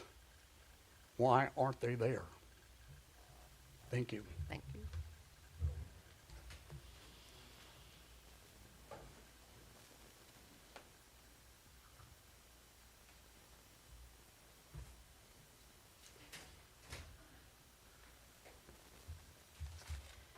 Helen Eggleston, Denver Blackwater District. Unity in the community. Sounds great, doesn't it? The phrase is absolutely meaningless. I'm sorry, but from where I sit, you don't want unity. You don't care about unity. As I've observed over the last 18 years of attending these board meetings, you ignore, for the large part, citizens' wishes. Multiple citizens got up and spoke an objection to this Align conditioning facility. One of your own board members said he talked to about 40 people and only 3 were in favor of it. That's 37 citizens. Nobody that I've talked to has been in favor of it, but that doesn't seem to matter. Surry County elected officials have had a long history of disregard for any semblance of unity in this county community. The same mentality seems to exist today when we object to a project, no matter how much facts, how many facts, how much information we provide, the issue passes. Consider the budget. For a county of 6,530 people, according to the 2020 census report, you're proposing a budget of approximately $42.2 million. Consider this. Of that 6,530 people, persons under 18 years of age make up 16.6% of those people. Persons over 65 years of age make up 23.9%. That leaves 59.5% of us working people to pay taxes. Well, not exactly. Consider this. It's highly unlikely that any of those 18-year-olds own real estate. Let's say 20% of the 23.9% don't own a farm or business, and they exist on Social Security or retirement fund. They don't own a business, perhaps a small stipend, but they're unable to work because of health conditions or just age. All that leaves 55.6% of us to pay for this grossly inflated budget. Now, county employees get a second 5% raise. I can assure you that I have never gotten a 5% raise on Social Security, and neither has anybody else. The school budget also has built into their budget a 5%. 3 minutes. Thank you. Thank you, Ms. Eggleston. Your time. I have one more comment to make, please. I'm sorry, no. Together, let's all of us make this unity and community a reality. Thank you. Thank you. Good evening. Good evening. Demetrius Jones, Carsley District, and I'm also a 21-year employee of the Surry County Public School System. I've been working for 21 years. I take offense to when I hear people talk about education and talk against people who take pride into what they do. Sometimes people who talk against what teachers, assistants, and bus drivers do are the ones who cannot come into the school system and do what we do. With that being said, Section 504 states, it requires that school districts provide a free, appropriate public education to qualified students in their jurisdictions who have a physical or mental impairment that limits one or more major life activities. And with that being said, I work in SPED, in special education.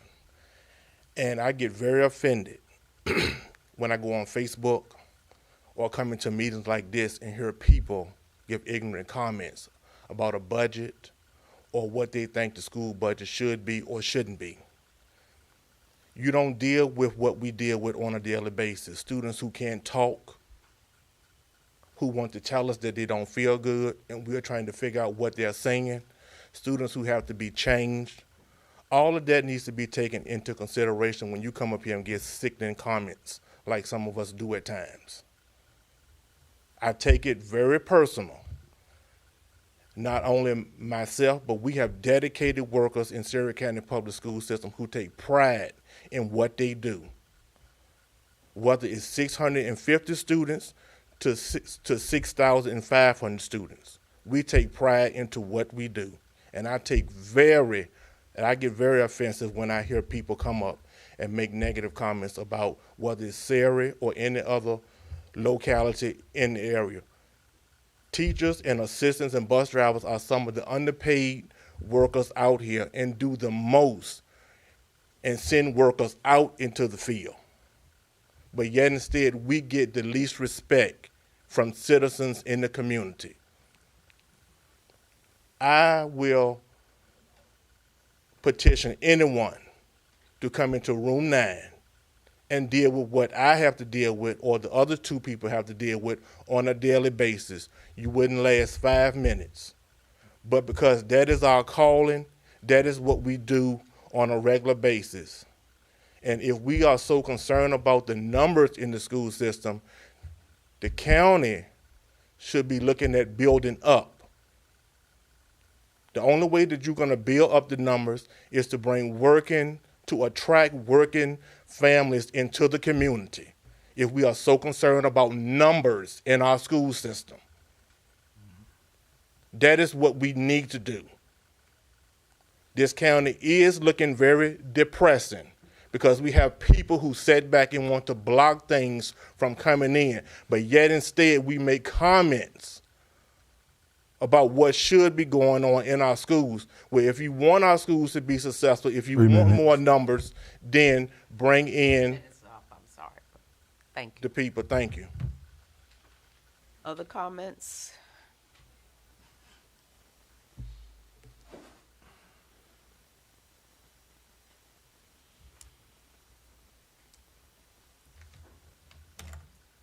Susan Corvello, Spring Grove District. In reference to the budget, I personally feel that there needs to be some more number crunching in the budget. Couple examples, the fuel that is being done. With the cost of the fuel right now and the cost of it rising, it's not many people that get their gas paid for to go back and forth home when they don't even live in the county. And it's not just 1 or 2 people, it's more than that.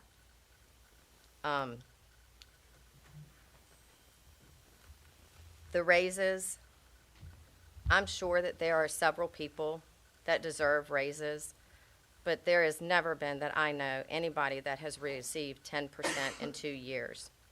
During an inflation time, hard economy, and you need to crunch some numbers more.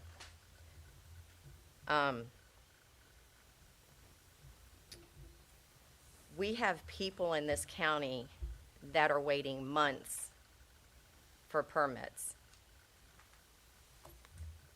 One example is a friend of mine called the other day and was told that his permit was right on top of the desk. I'm getting right to it. You'll hit or answer from me either by the end of the day or noon the next day. Today's Thursday. That was Tuesday. Still no answer. If we're going to be giving raises to people, the employees need to be on the ball. They need to have their jobs done. I've never heard people complaining about how long it takes to get permits than I have in the past couple years. And I understand COVID, I understand we had situations, but everybody's back at work. Everybody's working.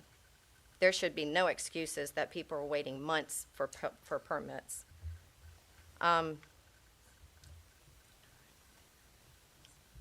One thing that bothered me also when I was just looking at this additional use permit was the safety incidents are to be reported to the county administrator within 30 days of the incident. What kind of incident are we talking about? Are we talking about a leak? Are we talking about an explosion? What kind of safety incidents do they have 30 days to notify? How quickly are they going to notify the emergency people? Ms. Cheek was in here, and she was on the Planning Commission, and she addressed y'all and said that she did not know some of the information that was given tonight, and she would have suggested to table it and discuss it more. And it was given, and you gave out tonight. Planning Commission voted 9-0 in favor of it. But you never once said this for the solar farms. Planning Commission voted 0-9 and disapproved it. Planning Commission voted 0-9 and disapproved it. But the board's approving it. But you stressed it tonight that the Planning Commission approved it. That's sad. And for the tax rates, I did a poll. There's 147 people that answered this poll that they are not approving or do not 3 minutes. the 75 cents. Thank you. And nobody said yes, and nobody was maybe.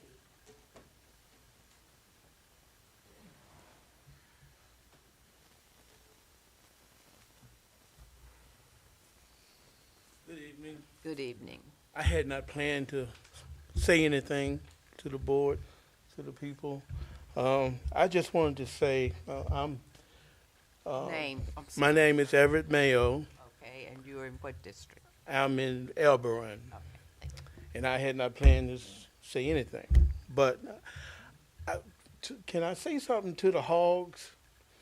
I sold pig feet every week, and I sold equivalent of 8 hogs a week, and you multiply that times 52. So that's a lot of hogs that had to be slayed for me to sell those pig feet. But I had to go all the way to Smithfield to get them. And I'm thinking, if I had bought those pig feet here and the taxes went to here, then I think that would have maybe increased our intake here. And to speak about that, I like what you say about the children, because I'm all about children, because I'm an artist too. And if you when you go out here, you'll see a snake. Some of y'all may have seen that snake on the way in here at the end of the road over here by the tree. I put that snake there to bring our mind into thinking that, hey, there is something else that we can do to attract children, because children are the future. And if we keep saying no to new things coming in, more business, more money, then the children gonna grow up and they gonna leave. Now I stood in that restaurant for a whole year, and I didn't see a lot of children come in. I saw adults come in. But I know that the children are our future, and I want to introduce more art to the county, to the people, and more and other things to the children that will bring them in. I just wanted to express myself a little on the fact that we need to bring in business and stop saying no, because when the business get in here, then we can handle what we are faced with. Thank you.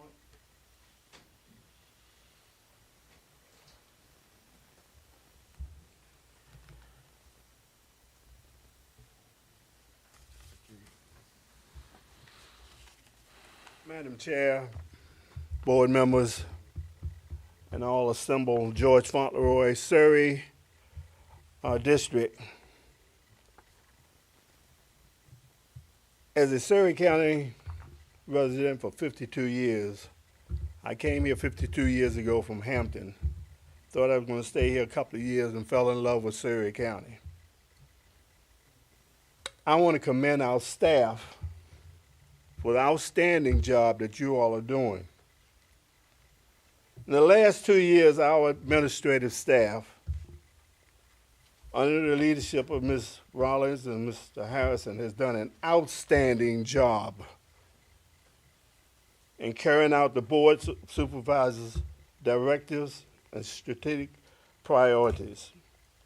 When the county completed the comprehensive plan, which you all did, we heard that the economic growth and development was a plus that we needed.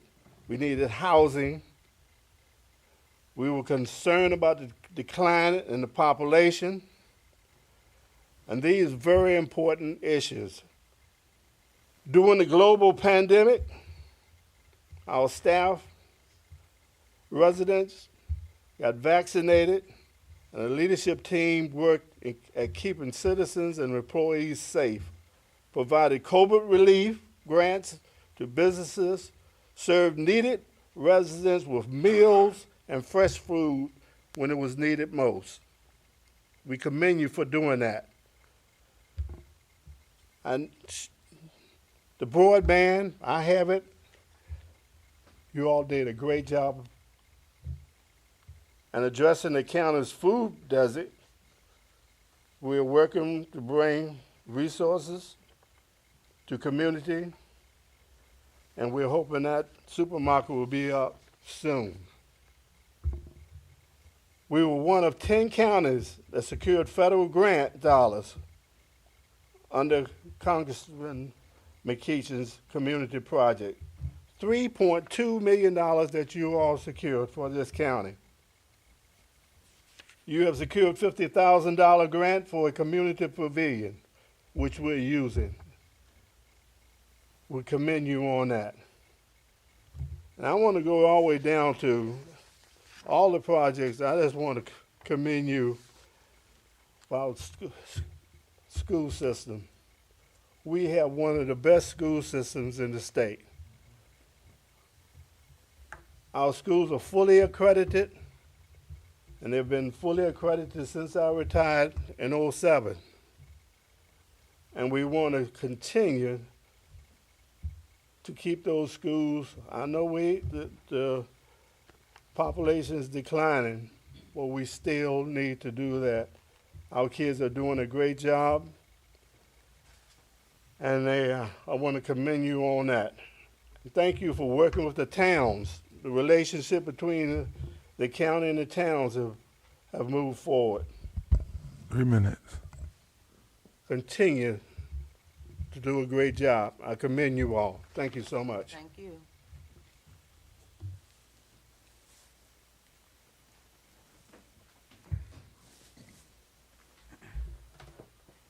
Madam Chair, Board. My name is David Tucker. I am your neighbor. I am from Rushmere, okay? I had miscommunicated my own self, thinking that there was going to be a meeting tonight with a solar facility, okay? I am wrong, but I need to commend Doretha Pierce for helping me out today, okay? So that was fantastic. She communicated quite well with me. It was my total misunderstanding. That's why you have that stuff in your package. Okay? I put in a lot of work on this stuff. Doesn't mean you owe it to me to read it. But there's opportunities here. And I just want to bring some light to some stuff. I will not even go into it right now. Okay? I just want to thank Aretha. And I do think you allow me the opportunity, if it ever comes up, to have my say, please. I am your neighbor. I'm retired engineer from Surry Power Station. All right? So I just hope I have an opportunity to say something. Thank you. Thank you.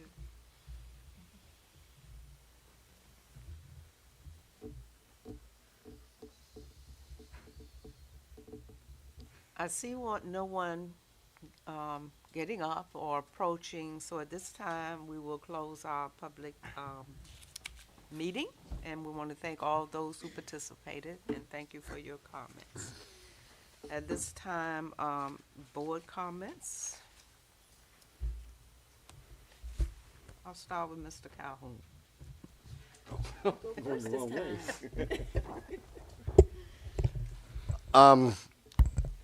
Looking back and just listening to tonight's meeting, I'm elated to see as many folks here from the county. It's almost a full. All the benches filled up, and it's been a long time, and it's great to see you all out there and asking for support and making your comments. Please continue to do so and continue to ask your neighbors to come for the next meetings. I guess the hot topic is currently now is the budget. We will work diligently, as mentioned, starting Monday and continuing on Monday to look at the budget and do what we can do to help our citizens the best way we can. I personally am not in favor for the 75 cents, and I'll just tell you that right now in property tax. But again, that is something that we will work on, continue to work on as of Monday. Again, I thank you all for coming, and again, please come every meeting that you can, even the work sessions on Monday.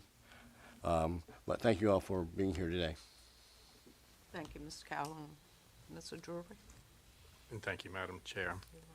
I had several citizens, I think it was last week and this week as well, and haven't gotten an answer to this. What happened to Bacon's Castle Solar?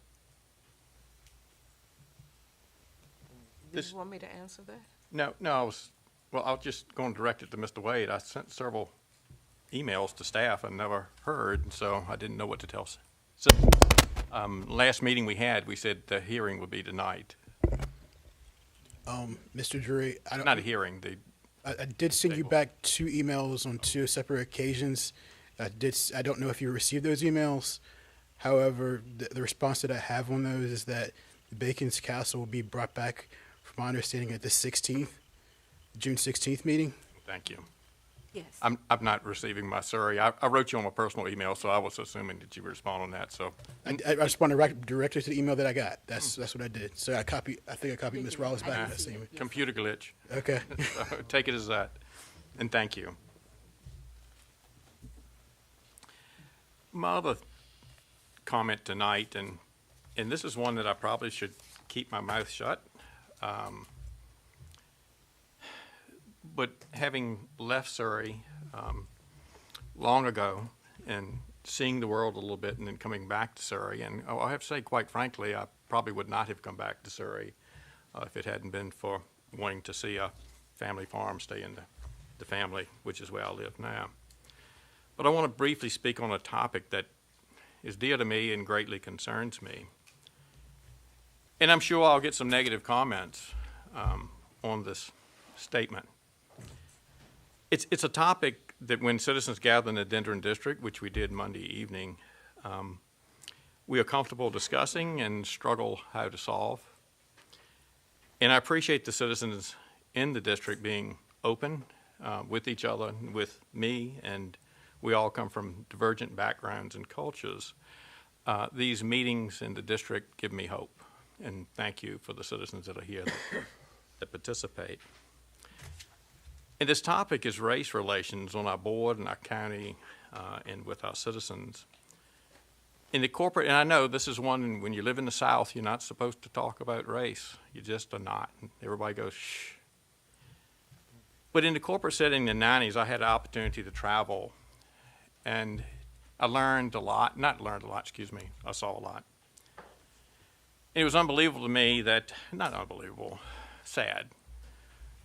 I traveled through South America and Mexico, and I saw the Spanish people discriminating against the indigenous people.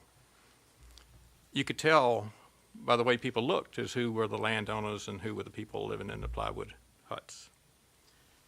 And getting, at that time, I think the minimum wage was around $7 a day, and maybe it's gone up to 10 now, I don't know. Went into Canada, and there was discrimination between, seriously, people who spoke English and people who spoke French, so much so that Quebec has talked about succeeding from that bad area that speaks English. They didn't know who you were. They would greet you, which brought a smile to me. They go, bonjour, hello, just to make sure that they weren't offending anyone. In the Midwest, there wasn't much cultural diversity, but I still saw discrimination. It was on wealth and religion.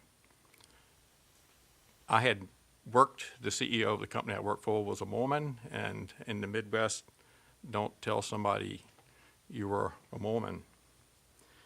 In Southeast Virginia, of course, we know it's based on what we look like and our skin color. I asked someone who's sitting in this room, because I've been pondering this a long time, a couple of years ago, and it's really stuck with me, and I appreciate this answer. Why do we have discrimination? And the answer was simply, and I'd never thought about this, Mike, it's not about the individual, it's about power and economics. And as I thought about that, I thought, man, that's true. And I appreciate that comment. When I ran for the board and was first elected, I had two goals for our local government.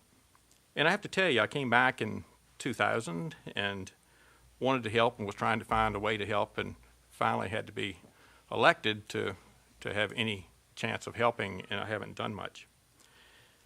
I wanted, and when I talked to the citizen, I wanted equal treatment of all. And I'm not always talking about race here. I'm talking about family, economics, everything. You see it being separate in our county. I wanted inclusion of all when we make decisions, and consider all needs when making these decisions of everyone, not just the people you know or run around with. I wanted, most importantly, was a citizen government to increase citizen participation in our county decisions. Again, I have not come close, and a little bummed about that. In fact, I think it might be worse than when I was first elected. And what brought this to the forefront for me, and this is very discouraging to me, of recent events in our county, and one is the Carsley board appointment. When I started hearing chatter concerning race and divisive comments coming out of our communities about that. Another one has been the budget. In a professional setting outside of this area, long away from Surry County, I heard, Mike, what's going on with your budget down there?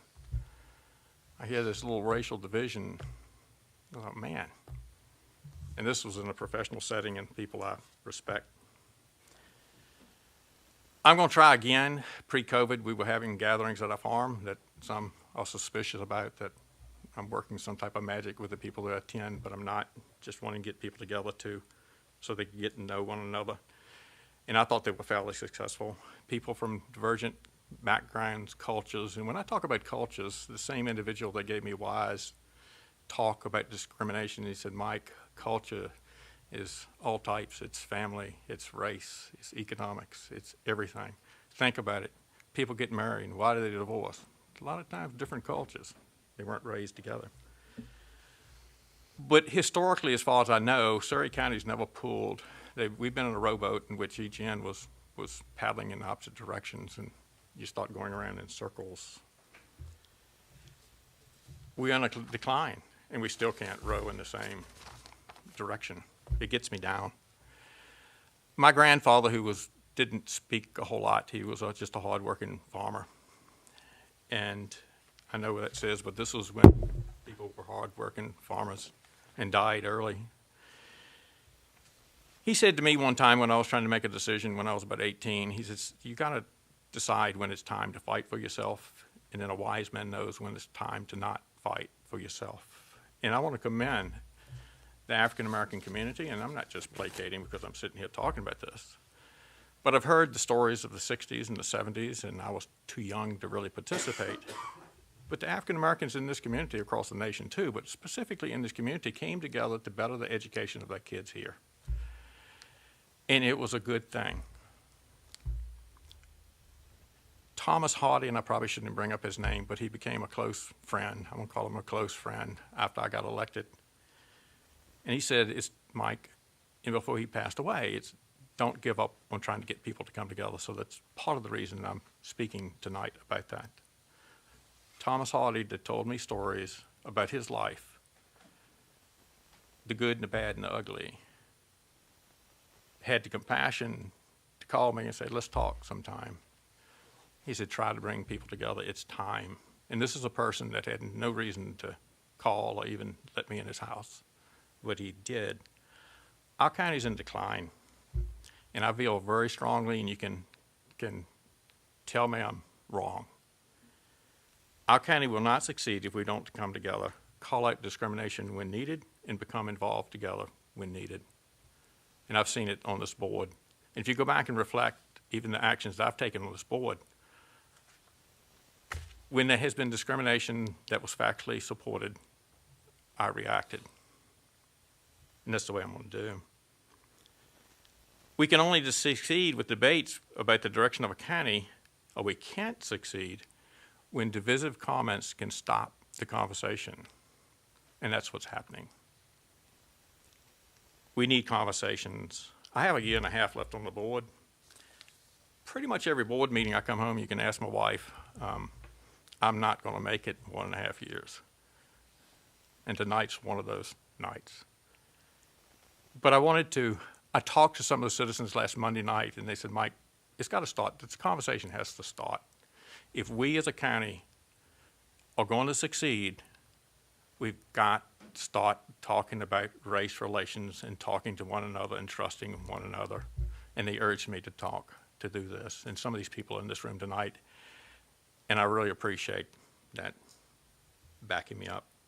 Look, these are just my personal thoughts, and thank you for letting me share them. I hope Surry goes in a different direction. We are in a decline now. We need to come together and reverse it. But again, these are just my personal thoughts, and thank you. Thank you, Mr. Elliott.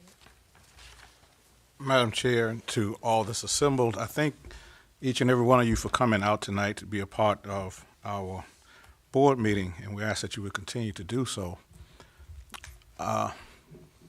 I want to address something that happened in our prior meeting, and simply because I wasn't equipped to do so at the time. I had one of the citizens from my district to come and speak in reference to the tax rate, the increase to the tax rate. He had emailed me and asked me what was the reason for the increase when we went to 77 cents.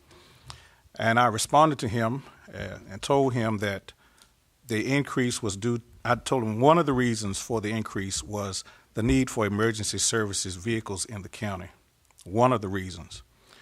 He stood before the board in public comments and stated that he hadn't seen any emergency service vehicles in the county, and in a backhand way said that I told him a lie. But since that time, I was able to get the information that was needed at that time, and we have purchased a new medic unit that costs $262,662. We have purchased a new fire engine for Surry, which costs $548,763. We have purchased 8 sheriff vehicles with a total of all of the purchases from the time I emailed him of $1,085,050.92. I'm a whole lot of things, but one thing I'm not a liar. So I wanted to defend my reputation and my integrity because it was brought out to the public and some of my citizens from my district were sitting here. And there are future vehicles, emergency service vehicles that need to be purchased. There is a purchase order for a fire engine for the Dendron Fire Department. I had one of the gentlemen say, well, what are the services we're getting for the tax rate? These are the services. You may not see them, and praise God, you don't have to see them. But when you need emergency services, we as a board have to make sure that they are there. We have a $20 million investment. If we don't do our due diligence in providing these type of services, one lawsuit can break the county. That was the reason why, one of the reasons why there was a increase in our taxes. And I know a lot of things are happening at one time. The board, we are getting blamed for a whole lot of things that we have no control over. The reassessment, that is a state mandate. The Code of Taxation 58.1, there shall be a general reassessment of real estate property 4 years. Our board elected, before I sat here, elected to do it every 6 years. The board does not control reassessment. The monies that we are fussing and complaining over about the school getting the raises, the 5% raises, they are mandated by the state. A mandate is something that you have to do, whether you want to or not. And you know, whatever decisions we make is not going to be agreeable to everybody, but I want my constituents to know that when I make decisions, I'm keeping Claremont and Spring Grove at the forefront, but I also have to do what I think is best for the entire county of Surry. When your taxes increase, mine increase. If, like some of the citizens that stood up and said, if we can build the county, get citizens in the county, then maybe we can do something about the tax rate. But since we do have so few people in the county, we have to raise taxes. And I made the comment, and I'll stick by this comment because it is a fact. Even though we have proposed a 75-cent tax increase, and we're going to be working on the budget on Monday, if we pass, I know we're going to come together and put our heads together, but if we pass a 75-cent tax rate, we are still the lowest tax rate besides Sussex County, because they get more federal money than we get. If you want to go to Prince George, you will go to Isle of Wight, you want to go Dinwiddie, you're going to pay more than what you're paying in Surry at 75 cents. We have to provide the services for the citizens of the county. We're not doing this because we want to take your money out your pocket. I've heard the comments that the board and staff, the bunch of crooks, pat in their pocket. That's an insult to me. I am not a thief and I'm not a liar. I decided to sit on this board because I wanted to make the life of the citizens of Surry County better. And I will continue to do so. Continue to come out and support the board because my whole desire is to do what's best for all of the citizens. I know when I make decisions or the board make decisions, it may affect someone adversely as opposed to the next one, but we make decisions for the entirety of the county. Thank you for your time. Please continue to support us. Thank you, board members. My comments are their comments. As far as race relations in Surry, I haven't really felt a whole lot of of disconnect between the races, and I'm appreciative of that. As far as the budgets and how we have to do our county business, we are a commonwealth, and as a commonwealth, we don't have some of the privileges as some other communities, so we have to abide by state law. Yes, ma'am. And so we only pass ordinances and resolutions. And the things that we approve or disapprove, it is based on how we feel it will affect every citizen in Surry County. And I would just say to you all that, you know, I do not know all of the ins and outs of gas and the methane and those products. So I rely, this county, we have to hire consultants. We have to have someone that we feel can make decisions and give us the correct information when we are making our decisions on things that we have no knowledge of. So I have to weigh that. I have to listen, and I do listen. And so I hear you. I heard both sides, and then I have to make a decision. And my decisions are made based on not something that might happen or could happen. It's based on the evidence and what is presented by those who know what they're talking about. Again, with the hog situation and the manure, you know, we live around that every day. You intake that. I don't have any hogs around me anymore. Unfortunately, most of the hog farmers in my area no longer exist. And that's because, guess what? They did have to go find jobs where they could make a better living, and that's what they did. So, but when we make decisions, it's not based on our non-knowledge. Because no, we are not intelligent enough to really make decisions about what's going to happen with the methane but I do know that capturing it is probably the best thing for Surry County as far as even those citizens that live near it, based on the facts that have been said. So the taxes, as Mr. Elliott is stating, we all pay taxes. Do we want to pay taxes? No, none of us do. But guess what? The services that we have to provide are expensive, are very expensive. And those vehicles don't run up and down the road and not wear out. There is no magic that can repair them. It all costs. And at a certain point, you just have to, do away with them because they're no longer usable. We have to support our towns. Our towns are depend on the county. So there's so many things that this county provide. I know one lady says, well, you don't even have a hospital. Well, no, we don't. But guess what? We will be having one soon in Isle of Wight. And that was collaboration between Isle of Wight County and Surry County. One thing that I will say about our staff, we have a great staff, and they work hard. We're more involved with Prince George County, Dinwiddie County, all the counties in this region because of the fact that we reach out and they have been receptive to us because we're going to have to develop partnerships as we move forward with this county. We're going to have partnerships. And that means that Surry will be doing business more with Prince George, Isle of Wight, Sussex County because of services. Everybody's suffering pretty much right now from the same issues. And so we're trying to work together and solve these issues by working and drawing in people, and it doesn't matter about their race.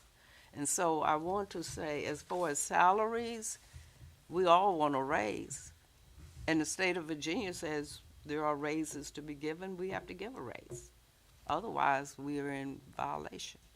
So, again, thank you all. Just want you to understand, you've heard a lot of rhetoric tonight, but how many of you understood everything that you heard tonight? Please don't rely on, know and listen to the experts. Know and listen to those people who know how things are to go. Please. Thank you. Do we have to buy all the vehicles in 1 year? Okay, at this time. Chairman, I apologize. Chairman Little, may I make one comment, please? Yes. Thank you so very much. Please, short. I will. I keep it short. Home to a wife that's ailing. Thank you, Chairman Little. Mr. Drury, actually, I was going to address one of your comments, and I'm glad that you brought up the comment about diversity, equity, and inclusion, because as you all aware, a lot of communities, especially after the instances of George Floyd and some other things, actually created diversity, equity, and inclusion officers for their communities. I can say even next week, I participate in those conversations with the ICMA chairman and other members of the board in terms of how we are supposed to address those things in the community. And I cannot leave tonight without saying that I see things from a different perspective in terms of our county being doom and gloom. I don't see it that way because I appreciate some of the comments that came from Mr. Fauntleroy and some others, because other people outside this community are really seeing the progress and the things that Surry County is doing. Anytime that you have a congressman who's coming to your community and awarding you and thanking you for all that you've done, and they can see it from a state and a federal level, it speaks volumes to the work that this board has done to support staff, and also for the hard work that staff has done. I don't see this community as being all doom and gloom. Now, obviously, I appreciate your comment, Mr. Calhoun, in terms of citizens coming to the budget work sessions, because that is an opportunity for you all to hear the nuts and bolts of what actually goes into the budget. Mrs. Little, you made some excellent comments in terms of all of these issues related to public safety. We're getting ready to embark on a $3.8+ million radio communication system project for Surry County. We get ready to embark on a $1+ million upgrade to our financial software system. All the things that you all have asked us to do, we are doing those things as a community. The last thing I'm going to say is I have asked the board on the numerous occasions, and I brought this document with me tonight, but I just wanted to share it briefly because it sort of kind of speaks to a lot of things that was said, and hopefully the community can have a better perspective. But in terms of what the work plan has been, it has been focused on the things that the board has asked staff to focus on ever since 2014 when the board set some strategic initiatives, and then back in 2020. So those things that have been talked about, community, economic development, education, transportation, all of those things are supported in the budget that is being proposed. Now, obviously, any plan, I noted here, should reflect the collaborative work of the Surry County's leadership, starting with the Board of Supervisors. Whatever we do and whatever the future take us, we cannot shy away from the complexities of the organization and the community challenges and opportunities. Ultimately, our focus is to ensure a sustainable Surry where the community receives excellent public service and mostly where we are able to fulfill the mission and to enhance the quality of life for the community. And I say that just to say that, again, a lot of things that we have done, and some things have been said tonight, we have a policy that we don't, rebut things that citizens will say, but some things that I say are not, are accurate. In terms of one of the things, Mr. Calhoun, that we did, and obviously there were some concerns regarding our permitting process, and we created a very collaborative tool, Mrs. Little, in terms of partnering with Sussex County to be able to improve our building inspection services, and it has worked. There is no permit out there that has been outstanding for 30 days. Mr. Westhammer is doing an outstanding job, and he reports every single month that he is achieving his goals with 100% satisfaction. So I do appreciate your comment, Mrs. Little, and others in terms of the excellent work. Ms. Pierce, thank you for your kudos tonight. But we do, staff members, I just want to say that we do a fine job, the team members here in Surry, bringing resources to this community. We are grant writers, as I stated before, and I am looking forward to the budget work session on Monday, Mr. Calhoun, so we can further deliberate and citizens can better understand exactly what's going on in the proposed budget for fiscal year 22-23. And Madam Chair, don't forget to continue the meeting until Monday. Okay, thank you, Ms. Rollins.